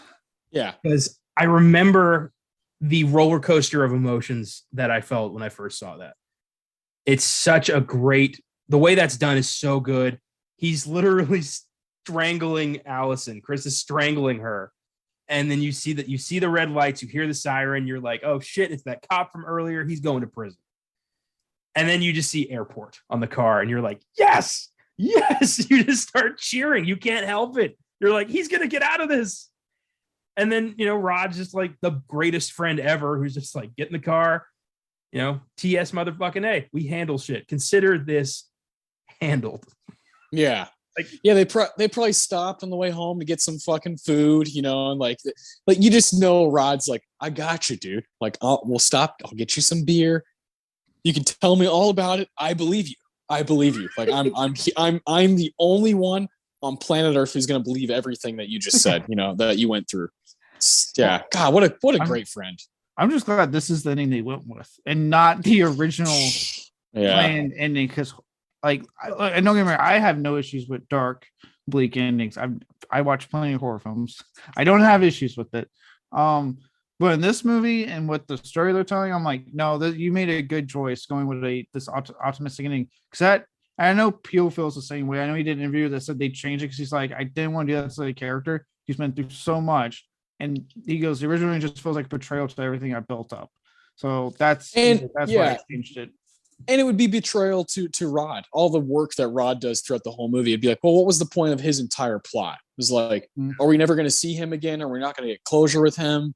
Like he's like a huge character in the movie because the entire time he's the only one that knows what's going on. Even if it's him being like sex slaves and shit, like he's right. Like he's fucking right. Like he has a hunch and he's right. And so if we didn't get that closure with him, that's what would make me most upset about that ending.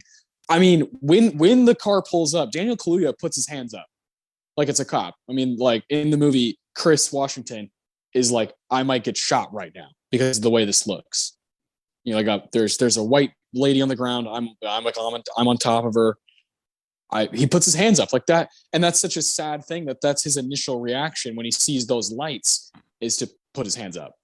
And so yeah, that would have been a very bleak ending. And my main worry is that if it went with that ending of him dying or getting arrested would be Rod. Like, what was the point of Rod? You know, the whole time he's such a great character, and we need him. Yeah, we need something lighthearted occasionally to keep us from just getting completely, dragged into the sunken place.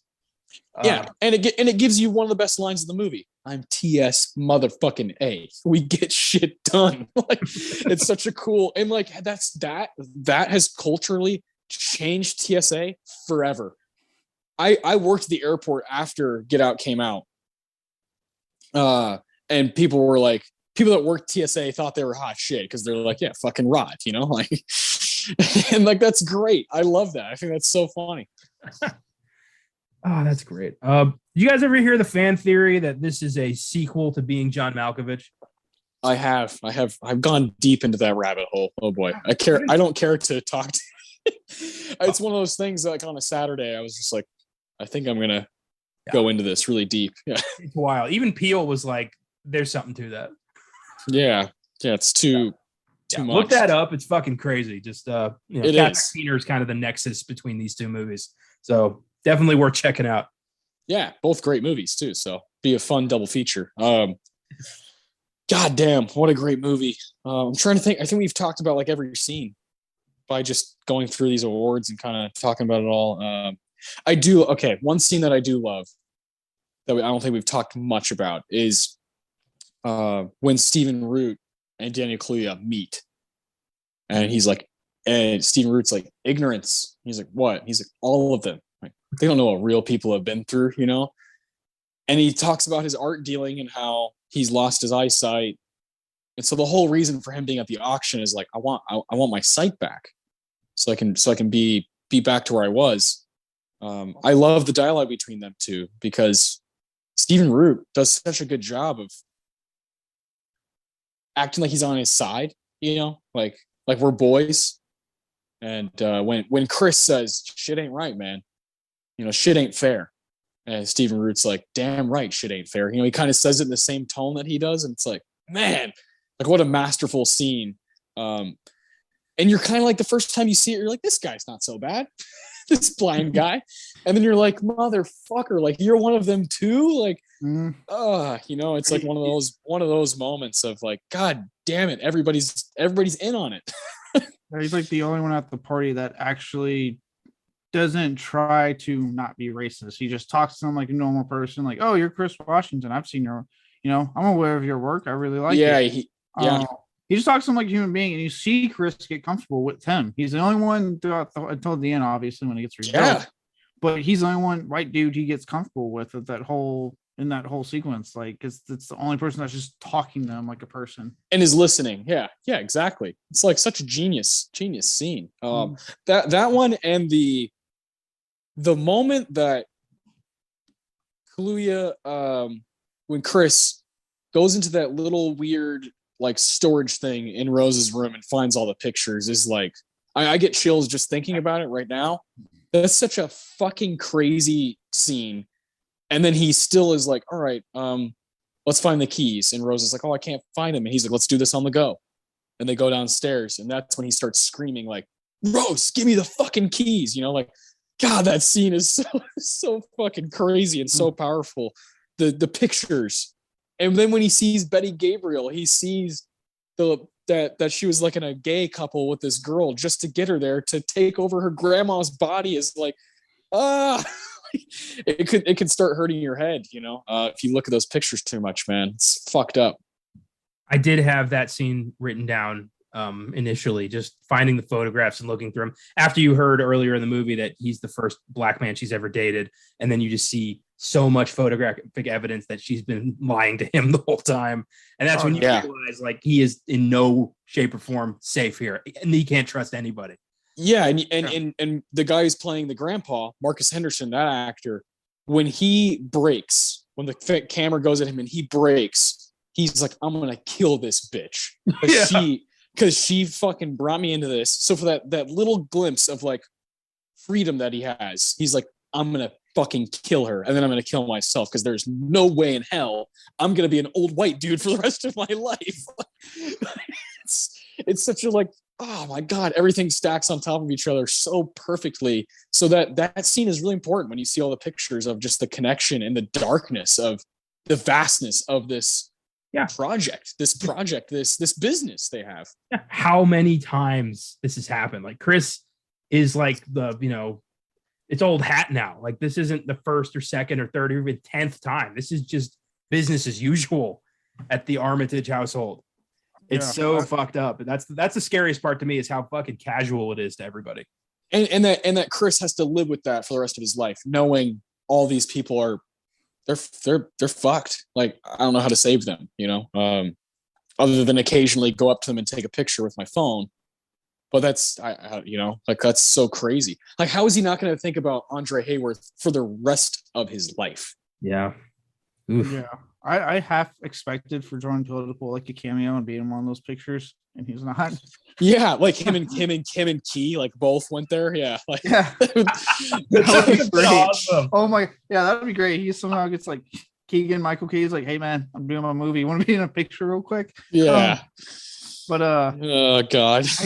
this other scene I have right now, we kind of talked before we recorded. The one that's always stuck with me for all these years later, and it's mostly because of like a potential theory. Is the scene when after the deer, they hit the deer, and the cop comes, and he makes that moment when he's like, "Hey sir, can I see your ID?" If you pay attention, that cop's not being hostile. He's not being rude. He's really not being a bad. He even, like, when Chris goes, "Hey, I just have a state ID," he goes, "That's fine. I'll take your state." Like, he doesn't freak out and like, "Oh, why don't you have a license?" It's, yeah, that's fine. Not just whatever ID you have. And you know, because of it, it's led to a theory that he might be aware of, might be on, like, you know, Rod, on a potential hunch that maybe they're involved in these black people, you know, missing. He might have seen her with, you know, the other like 49, 50 or so guys she's brought there, you know, how, whatever the number is. And that maybe that's why he was wanting the ID to see, like, does it match with potential victims that they've brought in the past? Yeah. Now, I know it's far-fetched, you know, Key, you know, or not Key, Jesus, Jordan Peele. You talked about him earlier, thinking Key and Peele now. Jordan Peele hasn't really said either way if that's true or not. Like, it's something he's ever confirmed. But it's an interesting idea, and even then, without that theory, it's just an interesting scene, because it is like, could he trust that cop? Was that cop actually trying to help him and just do it, or just simply do his job? Hey, can I see your ID just so everything checks out when I, you know, get out of here, you know, make sure everything checks out, what he's been driving, what happened, blah, blah, and then I leave. Or was he, you know, I don't know. But I just, and based off Rose's reaction, made me also think, like, he's not in on this, because she flipped out for no reason when he wasn't being racist. If you pay attention, he backs down. Instead of getting all huffy and puffy, he goes, "No, it's okay, I'll just get out of here." Yeah. Get the headlight fixed. Yeah, like, that's all he says. And he doesn't, I think he knows something about that family and knows that Rose is the daughter, and he's like got issues with them, but he has no evidence, and so he's like, maybe this can become my evidence. I totally agree with that theory. I've always thought that, like, man, because if he isn't on it, we would have. I feel like it would be more on the nose. I don't know. Like, I've seen this movie like 10 times, and every time I'm just kind of like, I don't know. I think he's on to Rose, not on to Chris. I think the cop is definitely like, fuck this weird lady. She always drives on the same road with a different black person every time, and then that person ends up going missing. So I'm just doing my job, and I'm trying to be a detective. So I don't know. It's really interesting. It's like this movie has 30 of those things where you can just keep talking about it, keep looking at it, and keep thinking about it. Because if you think about it, maybe he wanted the idea to get a name. So then if he does go missing, yep, he can link 2 and 2 together. Yeah. I mean, he can be like, okay, so yeah, I saw his ID, I saw who he was with. We can get an address to that place and go investigate whatever the fuck's going on in there. Yeah. And Rose was like, I'm not having that. Yeah. And so she just freaks out. Yeah. Whatever. Yeah. No, you don't need to see his ID. You know who this guy is. I think y'all are optimistic about that. I think you're a pessimistic fuck. How's that sound? I agree. I think that if he is thinking about the family, if he does know about this, he knows they're powerful. He knows they're connected. And I think he's very much he backs off because he's like, it's not worth my pension. I agree. I think once he sees the reaction, he's like, okay, I'm not getting anywhere with this. Yeah. I might as well back down. I think you're right, Connor, in a way. Yeah. But does that mean he's a bad cop? No, because then if that's the case, it could be the family's clearly rich, knows a lot of people. So they could have people in the force. So he knows he can only go so far. You know what I mean? He probably knew, you can't kidnap that many people without some eyes in the law. You just can't. They've got to have people somewhere. Yeah. To go along with what you're saying, Connor, I'm saying the cop's completely innocent of partaking in this and just probably trying to figure out what's going on. Yeah. But because she freaked out, he may have had an inkling. And this is again, going back to real life with the actual good cops that have to deal with corrupt cops. Right? It's again going back to a real world issue here. He probably knew, like, look, it's not worth it. She's going to go tell people he might suspect are in on the force, and that's going to cause him to be maybe more than just fired. You know what I mean? Yeah. And that, I'm sure, is less like, that's my pension. You might be thinking like, this might be my life if my hunch is what I'm thinking it is. So I'm just going to back up. Fascinating. This is crazy. You can get so much out of just one little scene. It's so awesome. Get out. This movie is clearly a classic. What do you guys rate this movie out of 10? Go ahead, Caleb. I'm going to give it a 9. I want to say this is a very strong debut from Jordan Peele. Definitely something I was not expecting from one half of Key and Peele. Yeah. But I am so glad we got it. And I'm glad that he has the career he has now. Wonderful film. 9 out of 10 for me. I've had it at an 8 for years, and I am going to move it up to a 9. It is a phenomenal movie. Very tight, very well paced, very exciting, very well acted, and freaky. So yeah, it's a great movie. Yeah, this is a 10, guys. Come on. This is a 10. Look at the way we've been talking about this motherfucker. And it's I love it. I love this movie. I love everything we've talked about. But its importance goes far beyond what I can even imagine. And it's up there with, like, in my opinion, maybe I'm crazy, but I think as far as the 21st century goes, this is like one of the 10 must-see, most important films that we've had in America, at least. And I'm talking about movies like There Will Be Blood, and Get Out. I think needs to be in that kind of conversation where it's like this kind of storytelling just does not come very often, and the fact that it's in the horror genre is so special.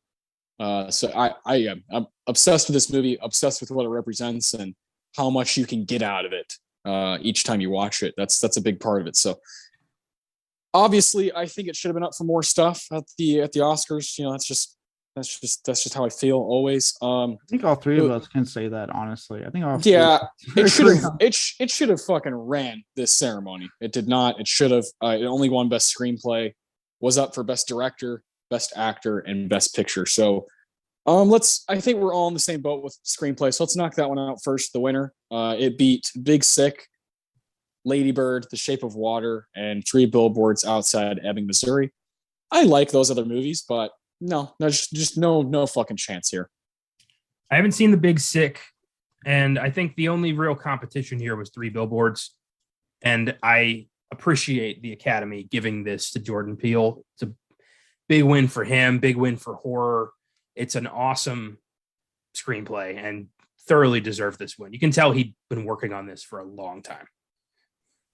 Yeah, and it's the first African American to win this Oscar. This, that's just crazy, but that's just the way history has worked here. And a good one. You can kind of stack it up against anybody. Yeah, and I'm out of that list, I've actually only seen The Shape of Water, and while I do like The Shape of Water quite a bit, nothing's taking this from Get Out for me.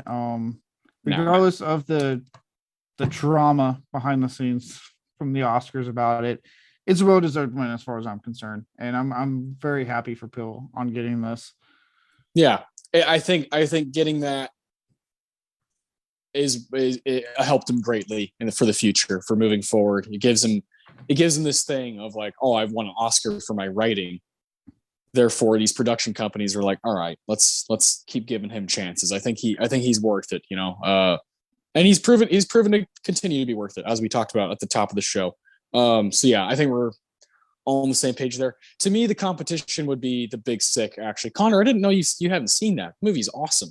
Yeah, it just never came around. It's a lovely rom-com. This is the kind of screenplay that would have won like in the 80s. I'm a huge fan of the Lady Bird screenplay, but not even close to Get Out. So this is easy stuff. Best actor, I got some stuff to say here. Gary Oldman won for The Darkest Hour. Timothée Chalamet was up for Call Me by Your Name. Daniel Day-Lewis was up for Phantom Thread. Daniel Kaluuya for Get Out, and Denzel fucking Washington for Roman J. Israel Esquire. Love Gary Oldman, but no, this is not the one to give Gary Oldman. I think he's been better in a lot of other things. This has got to be one of the Daniels. It's got to be Daniel Day-Lewis, or it's got to be Daniel Kaluuya. No, just no ifs, ands, or buts about it. I am gonna throw a butt in there. I do back Gary Oldman on this. Fuck. And it's not a like it was his turn thing either. I do think he's done great performances throughout his whole career, but I do think he fucking knocked it out of the park as Winston Churchill. I really like Darkest Hour. And have you watched it since you saw it? I have had no need to. I'm sure it will come back up at some point, but I liked it then. I liked his performance, and yeah, I liked it. Yeah, I know. I'm not saying I love Gary Oldman, but I don't know. Like when I saw that, I was like, I'm done. Pass. Move on. I don't ever need to see this movie again. He did great. Cool. But Daniel Kaluuya, this is like something I'm going to watch for the rest of my life. And obviously I'm biased towards Paul Thomas Anderson, so Phantom Thread, I'm going to watch that for the rest of my life. Therefore, I would give it to Kaluuya. I think he deserved this. He should have 2 Oscars. Yeah, fair enough. I'm not gonna dispute that. But this was seeing Gary Oldman walk on that stage and get one of these statues warmed my heart. It made me. It was great, and for a performance I was mesmerized by. And that's not to say I haven't seen Roman J. Israel Esquire, but these other 3 films, all 3 of these actors fucking killed it that year. Especially Timothée Chalamet gets overlooked. He's in Call Me by Your Name. He really is amazing. Yeah, he is. I'm just not a big fan of that movie, and obviously the Armie Hammer thing is like, oh boy. Well, see, is Timothée Chalamet good? Because after seeing Dune, I wasn't really. He did not thrill me. Fair enough. I love Timothy. I think he's awesome, but Dune. He's a bit underwhelming in Dune. It's a lot of just like sad boy shit, going on, but. I do like Tim. I like Timothy. I think he's going to have a really cool career. This is definitely right. So, and I actually don't mind Timothée Chalamet as a person. So let me put that right now. I'm just tired of for whatever reason, Hollywood has to sting any people like him and Ezra Miller to keep playing the most brooding, dull characters they can imagine. I'm like, give them something to work with. Now, I like Timothée Chalamet as a person. We all know my hatred for Ezra Miller. Well, now the Ward's hatred for Ezra Miller. Well, yeah. I'm glad finally the Ward caught up with me. I need to say that real quick. But Yeah. I remember that's great. I remember with this year that a lot of people were expecting a bigger splash by The Disaster Artist, but Yeah. That was such a good movie. allegations against Sorry. Franco kind of killed that momentum. So a lot of people think that Denzel's nomination was kind of a last minute addition because that was supposed to be James Franco. Yeah, I don't know. I'm not crazy about that movie. I fucking love The Disaster Artist. Yeah, I'm not crazy about it. I like it, but I'm not crazy about it. I am literally wearing a Tommy Wiseau t-shirt right now. That's the room. That's different. I think one of my favorite moments of that movie is when James Franco actually interacts with Tommy Wiseau, and it's like this horrendous accented performance with someone who, I swear to God, that's not a real accent, even though he claims it is. Talking to each other. Oh boy. I forgot that's when the allegation started on Franco. I forgot about that. I remember watching that because I was like, oh, James Franco? Sweet. I firmly believe that Andy Kaufman faked his own death and became Tommy Wiseau. It's the only Okay. I can get down with that. How about let me throw this at you real quick. Okay. Hugh Jackman for Logan. Yes. Yeah. I'm not even thinking about that. Well, I know it's a comic book movie. I know how the Academy feels about comic book films, unless the actor dies, apparently. Yeah. But with that said, that was a 17-year, just all of what he gave us in that movie and beyond. Sure. Hugh Jackman gave it his all. Not that he wasn't, slumming it in the prior films, obviously. He was always giving his all, but you could tell this was, hey, this is it for me. I'm done after this. You're getting everything and more. And it, to me, is one of the greatest performances I've witnessed in a comic book movie to this day. I stand by that. Hell yeah. Well, it was up for some stuff, so we could do that on the show one day, and that would be amazing. I love Logan. I think it's a deserving performance. That one, and I think Robert Pattinson and Good Time will be the two that I would be like, I think they missed out on those. There's some good performances. Have not seen Good Time. I still got to watch that. That's where your boy Matt Reeves is like, oh, the Batman. Yeah. I love him in that movie. I really like Ryan Gosling, so I think he's really good in Blade Runner, but I understand why he's not nominated. I can't really think of anything else. Let's see. Trying to look at the year overall. Keanu Reeves in John Wick Chapter 2, fuck yeah, that would be cool, but that ain't happening. No, but I just love Keanu Reeves. Oh my God, the teaser for John Wick 4. Sorry. Yeah. Holy shit. I'm ready. I'm fucking ready. I'll watch 19 John Wick movies. That's one of the only franchises they can do whatever they want. All right. Yeah. Last two. Let's do best director and then best picture. God damn it. Best director. I just have dreaded talking about this movie. And Caleb, I didn't know you liked it. So The Shape of Water won for Guillermo del Toro.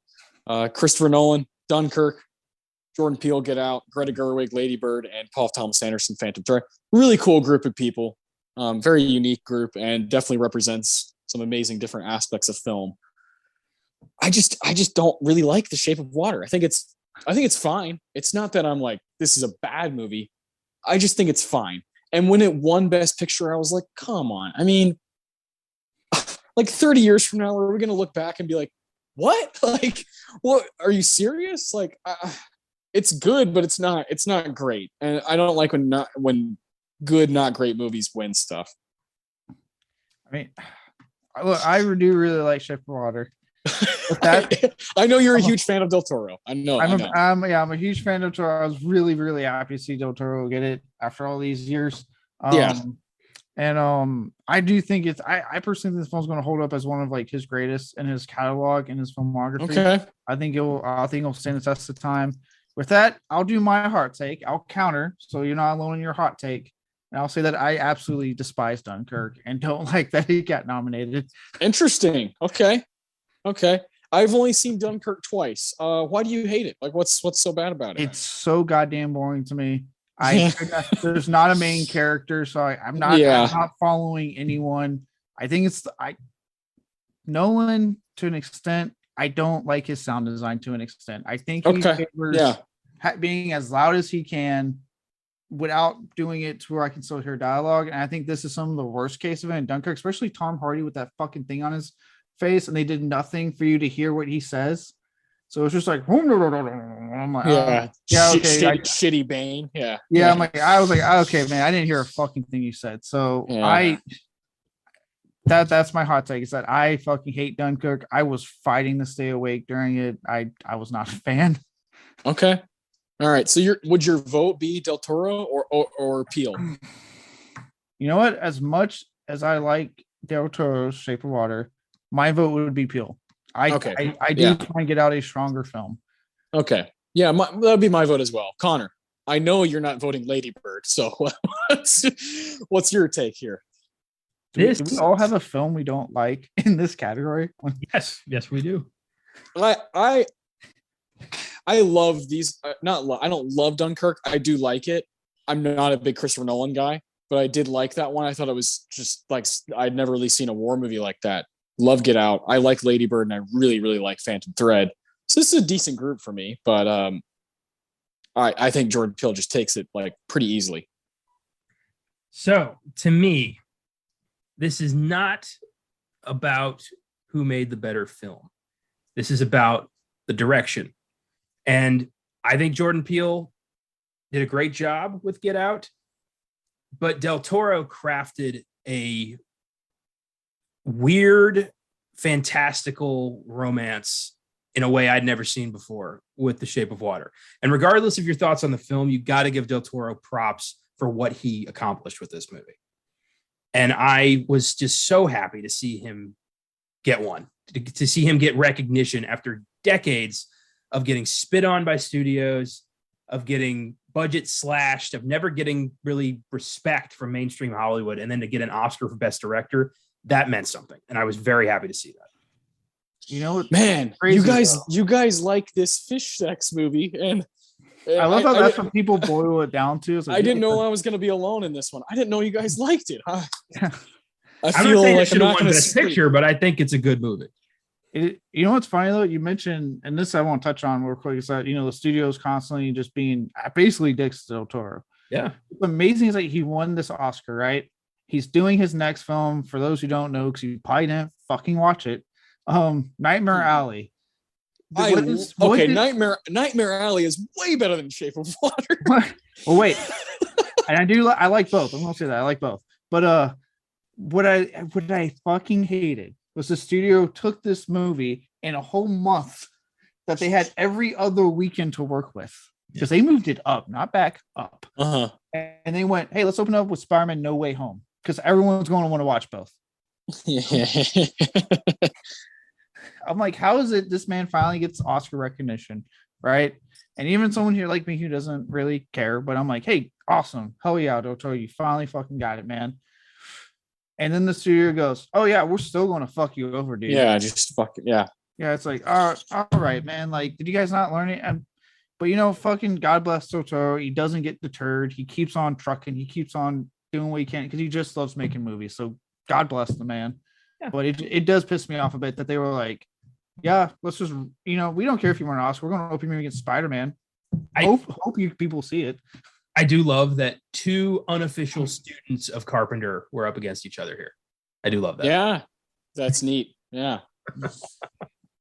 Yeah. I think it's a cool group. I think it's some pretty amazing people that are in this category. And obviously Get Out and Lady Bird are both debuts. And so that's really neat that they're obviously going to be with us for a long time making movies. PTA is never going to get his win. That's just not happening. God, I just have gotten over that. So there's no point even, arguing for it. But I think Get Out, Peele, we've talked about it the past 2 hours. He made a movie that stacks itself on top of each other. There is no scenes. It's just moment, over and over. I just got to give it to him. Obviously I need to rewatch The Shape of Water, because when I saw it, I was like, the fuck? I saw it back when we worked at Draft House. I just saw it for free one day. So I've only seen it the one time. So I need to rewatch it. My sister-in-law loves that movie, and she's always like, "You got to check it out again. You got to rewatch it." And I will one day when we do a Best Picture showdown. And I'm not looking forward to it, but I will. I promise I will. I have to watch Lady Bird again. You have to watch The Shape of Water again. Oh, I love Lady Bird. I watch that any day. I'm not looking forward to rewatching The Post because that one was like a one and done. I liked it, but I was like, I don't need it. I don't need it again. I just don't. There's these movies, Darkest Hour and The Post. I'm like, okay, I get it. I saw it in theaters. It was fine, and I want to move on. I understand. I get it. That's my jam. That's history coming alive. That's I love that shit. So yeah, I get that I'm going to be on an island with that pretty consistently. Yes. Yeah. I mean, I don't mind historical, perspectives. I like when a movie flirts with that stuff. I'm a big Tarantino fan. So like, I love when that gets flirted with, but when you go down that road of like, this is a true story, it's like, no, it's not. We already know it's not true before the movie even started because it's a movie. And I'll always kind of take the side of like a phantom thread where it's like, maybe this guy existed in this certain time. And we're going to take a historical, perspective on it without saying it's a biopic, And so I've always liked that better. I like movies that take place in different settings and old settings, as long as they're not acting like everything that happened is true. And so movies like The Post, I'm just like, okay, I get it, but I don't need to rewatch it. You know what I mean? I liked it. It was fine. I like a dramatization that leads me to want to dig further into the action. Okay. That's great. You like go back and read more. That's like super powerful. I had an idea early on for another podcast I was going to do basically by myself, where I was going to watch, biopics and report on the inaccuracies. Yeah. See, no one's going to fucking listen to that. No. I actually think that's super interesting. I can't do that because like, Connor, you know me. I like biopics are tough for me. Like they're just like I still haven't seen Elvis because I'm like, I don't know if I want to succumb to that. And I just know I'm going to go down rabbit holes online for the next fucking 3 weeks about what was accurate and what was inaccurate. So yes, your show would be good for me to listen to. I just can't do it with you, man. I understand. I wouldn't force any of you to do that because I know you'd fucking hate it. So I would do that to you guys. I would listen to it though, just for like, I feel better. Yeah. My thing with biopics is I guess I'm in the middle of it, like between these two viewpoints where I don't hate them, but you can ask Connor, it really depends on what they're doing for a biopic. That's true. For sure. It really for me depends on what it is. Like personally, I didn't watch Elvis. Actually, not because it's like on Elvis. Like I understand, obviously, it happens every time, right? People are coming out saying like, oh, what about all this dirty stuff? And I'm like, I'm aware of the things he did that weren't exactly okay, to put it lightly. But his place in rock and what he did for that is why he gets this movie. Correct. My whole thing with it was just Baz Luhrmann's very hit and miss for me. So I was like, I don't know about this. Oh, he's like straight miss for me. Yeah. So I was like, I don't know. I have been hearing good things about Elvis though. So maybe when it hits like a VOD or something, I'll check it out. But yeah, it really depends. Like, for example, obviously, I went to the theater to go see Straight Outta Compton because I was like, oh, fuck yeah. I want to see the NWA movie. Yeah. They announced that they're doing a movie based off the making of the Texas Chainsaw Massacre. I'm like, fuck yes, sign me up. I'm there. But yeah, you do something like, no offense, The Darkest Hour about Winston Churchill. I'm not rushing. Like, I'll just read the book on Churchill and how badass he was, but I'm not rushing to watch the Gary Oldman movie. Sorry. I'm feeling very attacked right now. I was rushing, Connor. I did rush. I saw that in theaters, The Dark Shower. But after I saw it, I was like, cool. I'm going to move on. I'm going to move on. And I don't think this movie is going to be super important to culture as we move forward. And that's always my thing, especially with the Oscars, is like, I think when you take a few years and you look back, it's pretty obvious that Get Out is the movie from 2017. It's pretty glaring at this point. That's the movie that people talk about. That's the one that everybody has, keeps watching and keeps talking about and has, different takes on. And I think that should have some sort of influence on the Oscars and what gets awarded. I think movies should have to last and stand the test of time. And Connor, you and I have done this forever. We see these categories when they have 9 or 10 movies, you're just going to get a few that aren't going to last, aren't going to stand the test of time just by default. You know what I mean? True. That is true. And the film I would have picked for Best Picture isn't even up anyway. So, I have some stuff to say about that too. Let's get into that. All right. The winner, Shape of Water. I'm never going to forget this episode. Call Me by Your Name. It's a sign you need to go see The Shape of Water again. I'm going to rewatch it. Maybe in not my voodoo. soon, but In my voodoo. Don't tell me that. You could literally watch it whenever you want. I want to spend my Saturday night doing something completely different than watching, The Shape of Water. Anyways, it won Best Picture. Crazy. And it beat Call Me by Your Name, Darkest Hour, Dunkirk, Get Out, Lady Bird, Phantom Thread, The Post, and 3 Billboards Outside Ebbing, Missouri. I saw all of these movies in theaters, and Get Out's probably what I'd vote for out of this group. But Connor, I hear you. I've got some movies that I really adored from that year. The first one that I could think of is probably The Florida Project. I can't believe that wasn't up for Best Picture. That movie's just like right up my alley, and I really wish it would have been up. But Willem Dafoe's there, so that's cool. I saw The Post by myself at Draft House, and it was me and like 5 really old people. Yeah. That makes sense. I just leaned back and I was like, you know what? I dig it. I like this story. I can do this for a long time. Yeah. Yeah. One day you're going to be one of those old people, and there's going to be a young guy in the room, and you're going to be like, yeah. But I have been one of those old people my whole life. Oh yeah. Well, yeah. When I used to go to the Bijou all the time, people would be looking at me like, what are you doing here? Why are you seeing Portrait of a Lady on Fire at 2 p.m. on a Thursday? That sounds like a good Thursday to me. I need to do something like that in my attire, for like my horror t-shirts and tattoos, and just see the looks of like the more snobbish film buffs that it's in that regularly would look. They'd be like, the fuck is going on? Yeah, I think you're at the wrong theater. Yeah. You're at the right theater. Yes, I think I am.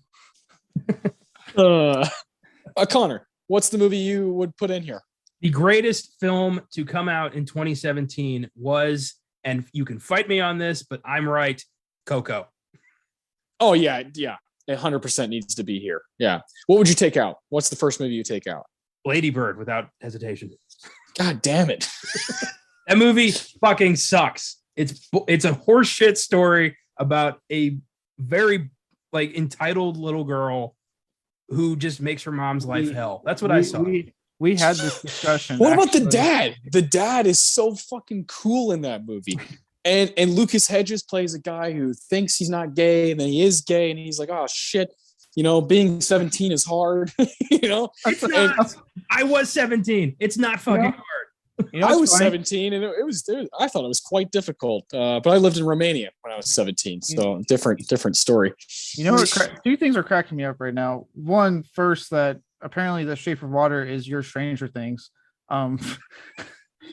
Austin is my Stranger Things. I actually watched The Shape of Water though. I actually watched The Shape of Water.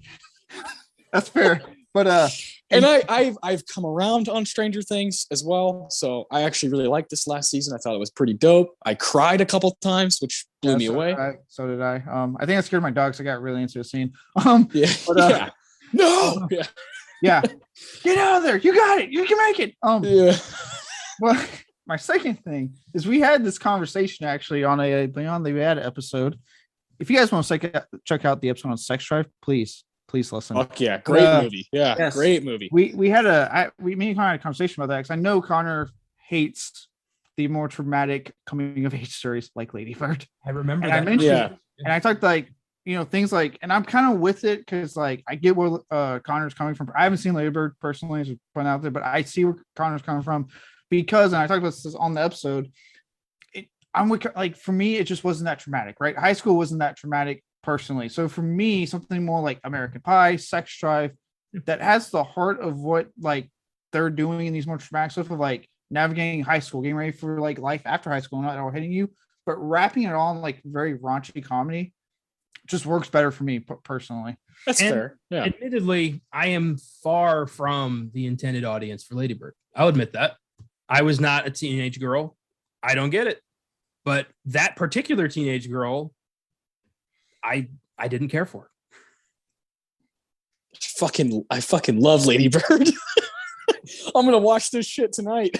Like, I also love Timothée Chalamet in this movie. God damn, yeah, this is tough, you know. Chalamet wasn't brooding.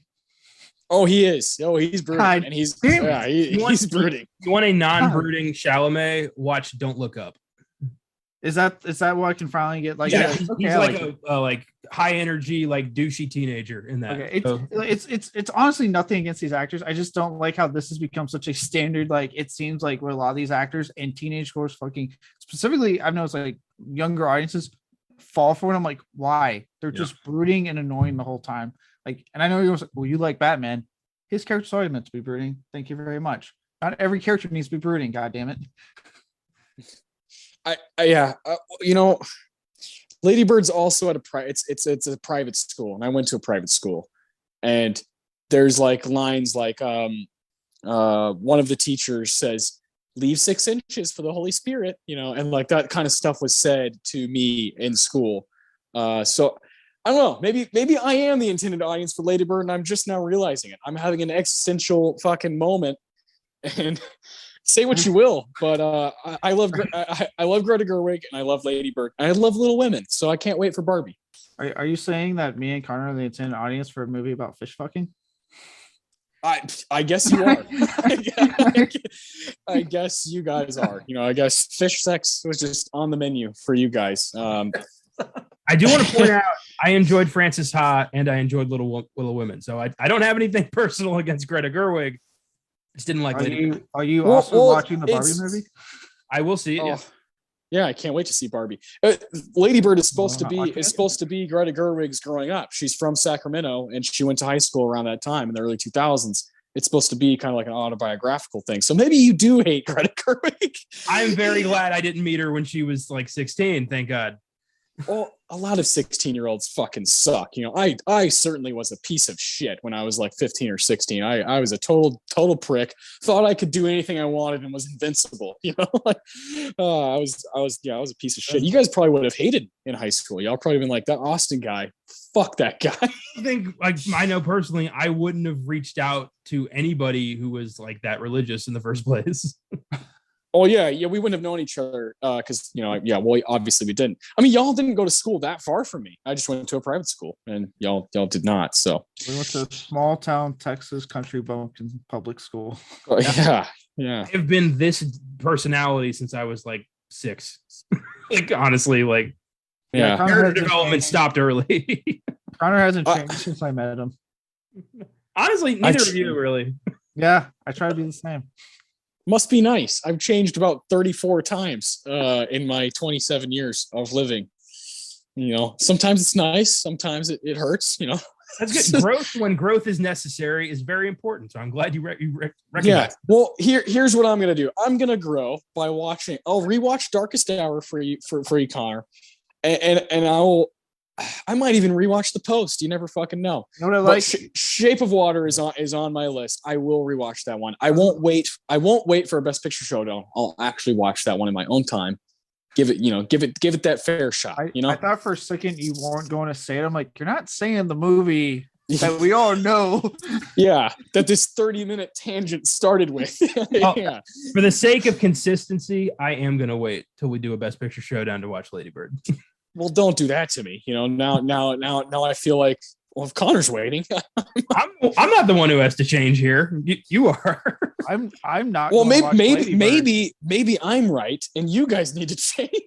I'm not watching. Caleb's doing great. So. He's doing great.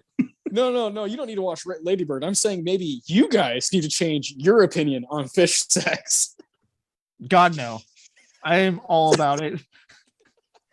highly Oh, endorsed. Jesus This movie is more than fish sex. Damn it. God. Yeah. I know that, but I love telling people that's about fish sex. I absolutely love telling people that with a passion. Look, you're talking to a guy. You'll see what I've added to my collection, Connor. You're talking to a guy that has like a movie with goddamn Tiny Tim in it. Is it a good movie? Not really. Yeah. But Tiny Tim's in it. Through the tulips. That's good. That's good. Well, let's get back on the rails maybe just a little bit and get the fuck out of here. Yeah. Get the fuck out of here. We're getting out of fish sex now. Yeah. I gotta stop thinking about it. Pulling out, boys. Yeah. Oh, God damn it. I'm never gonna watch that motherfucking movie. I lied to both of you. If we ever do a Best Picture showdown, Caleb, you're taking my spot. I'm not doing that goddamn movie. I lied to both of you. Caleb, we broke him. I didn't But, think we broke him. But I wasn't expecting this moment. Yeah, this is what happens when you record for 2.5 hours and you just you talk about Get Out for 2 of them, and the other 30 minutes you're talking about The Post and Shape of Water. What the hell are we doing? On Wednesday, Filmgazm, episode 199. We are continuing The Gauntlet, A Nightmare on Elm Street, an absolute classic. I imagine, Caleb, you're very excited for this. I am. I actually watched the movie before the recording. It has been watched. My notes are taken. I'm ready to go. I almost made a mistake on my Beyond the Bad episode saying we're concluding The Gauntlet. I don't know why, but we're continuing with I'm on Elm Street, and I can't wait.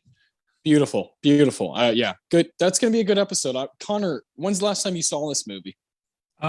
Earlier this year when I was Christ. Doing some prep for a Wes Craven themed sneak preview. That's right. But it's always a great watch. I'm happy to revisit. Hell yeah. All right, good stuff. So you guys are ready for that. Who's Christian? Who the hell? Is this another fish sex guy or Well, glad to hear you've been keeping up with the catalog. He's done 2 episodes with us. He's a buddy of mine from school. He did Jeepers Creepers and The Orphanage with me, and he is very excited. Oh, okay. You've talked to me about him before. Okay, so he's back. He's coming back. He's back. I hope to God Christian listens to like every single episode we do, and he who the hell is Christian? No, nobody is listening. They've given up. They have given up. I'm just doing this because this is how I try to finish the show. So Christian's done Jeepers Creepers. What's the other one? The Orphanage. Orphanage. Was that something he chose? Yeah, both of those he chose. Okay, you definitely told me about this guy. All right. We got Caleb, we got Connor, Colton, Christian. I don't know. It's the fucking C Club. I need Josh back. God damn it. Me and Connor are the originals, so let's just keep Yeah, that's just how it is. Y'all started this back in 2014, so let's put some respect on Caleb and Connor's name, even though they love Shape of Water. Friday. God damn it. Friday, episode 30. Holy shit, of Beyond the Bad. That's crazy. Endless Love. Tell us a little bit about that, Caleb. So, I make the schedule for Beyond Bad, and I realized I should probably get out of my comfort zone, pick something I really don't like, genre-wise, and somehow my mind went, yeah, do yourself a personal hell and do a romantic drama, and not even one that's been liked. People don't like it, so I know nothing. This is a first-time watch. I just know it's a romantic drama, so it's off to a bad start already for this Beyond the Bad episode. And I just can't wait to see what comes out of this episode.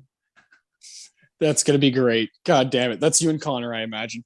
Connor, you've done almost 30 of these now with Caleb. What's been the worst movie y'all watched? By far, Freddy Got Fingered. Nothing's topped. Okay. Freddy Got Fingered. So that movie, if you look on Letterboxd, there's a weird group of fuckers out there who have given it 4 and 5 stars. Yeah. What's the story there? Those people are absolutely fucking delusional, and I don't understand what they saw in this at all. Somehow, in my research that I compile for all these episodes, Freddy Got Fingered is one of those films that somehow gained a cult following over the years. And even comedians like Chris Rock have now named it like one of their favorite comedies. I don't know what happened. I don't know what's going on, but now it's actually considered a cult classic and the best thing that Tom Green has given society. Oh, well, good. That might be true, but I mean, what else is there to really compare it to? Stealing Harvard, great movie with him and Jason Lee. That movie is fucking funny. And Dennis Farina, oh yeah, that movie's great. What is it, Road Trip? Or was it Stealing Harvard? No, oh yeah, Stealing Harvard. He was also it was either Road Trip or Euro Trip. He was like a small part. He's in Road Trip, yeah. Okay, I'm not counting stuff Tom Green was in. I'm counting stuff Tom Green made. Okay. Yeah. All right. Let's just calm down there, Connor. Let's stop talking about Tom Green. I made a vow. Oh, that's I don't know why you're getting specific on Tom Green in that regard. No. I want his good shit. What did he give us? What did he make? What? God damn it. Tom Green, has gotten way too much talk here towards the end of this Oscar Sunday. Yeah, he had a whole Beyond the Bad episode. Let's move on. I might just that's probably where he Don't you edit this out. This is wrong. He doesn't belong here, and he never will. No. He gets this moment, and that's it. Yeah, forever on this Get Out episode. I don't know how we got here, but we did. There's a deer in Freddy Got Fingered. There's a deer in Get Out. Holy shit. Boom. There you go. Yeah. Kevin Bacon somehow. I don't know. 6 degrees of bacon. Finally, next week on this show, Oscar Sunday, we're doing a really cool movie from the 80s, 1988's Who Framed Roger Rabbit, 61st Academy Awards. We're going to talk about Zemeckis, talk about some 80s shit. It's going to be fun. I think we've had this movie kind of on our back burner for a long time, especially I know, Connor, you're a huge fan, so I'm excited. Oh, God, yeah. I've loved this movie my whole life. This is an amazing film, and I'm excited to watch it again. Yeah, fuck yeah, man. It's going to be good. Well, follow us on Facebook, Twitter, Instagram, all that shit, Filmgazm.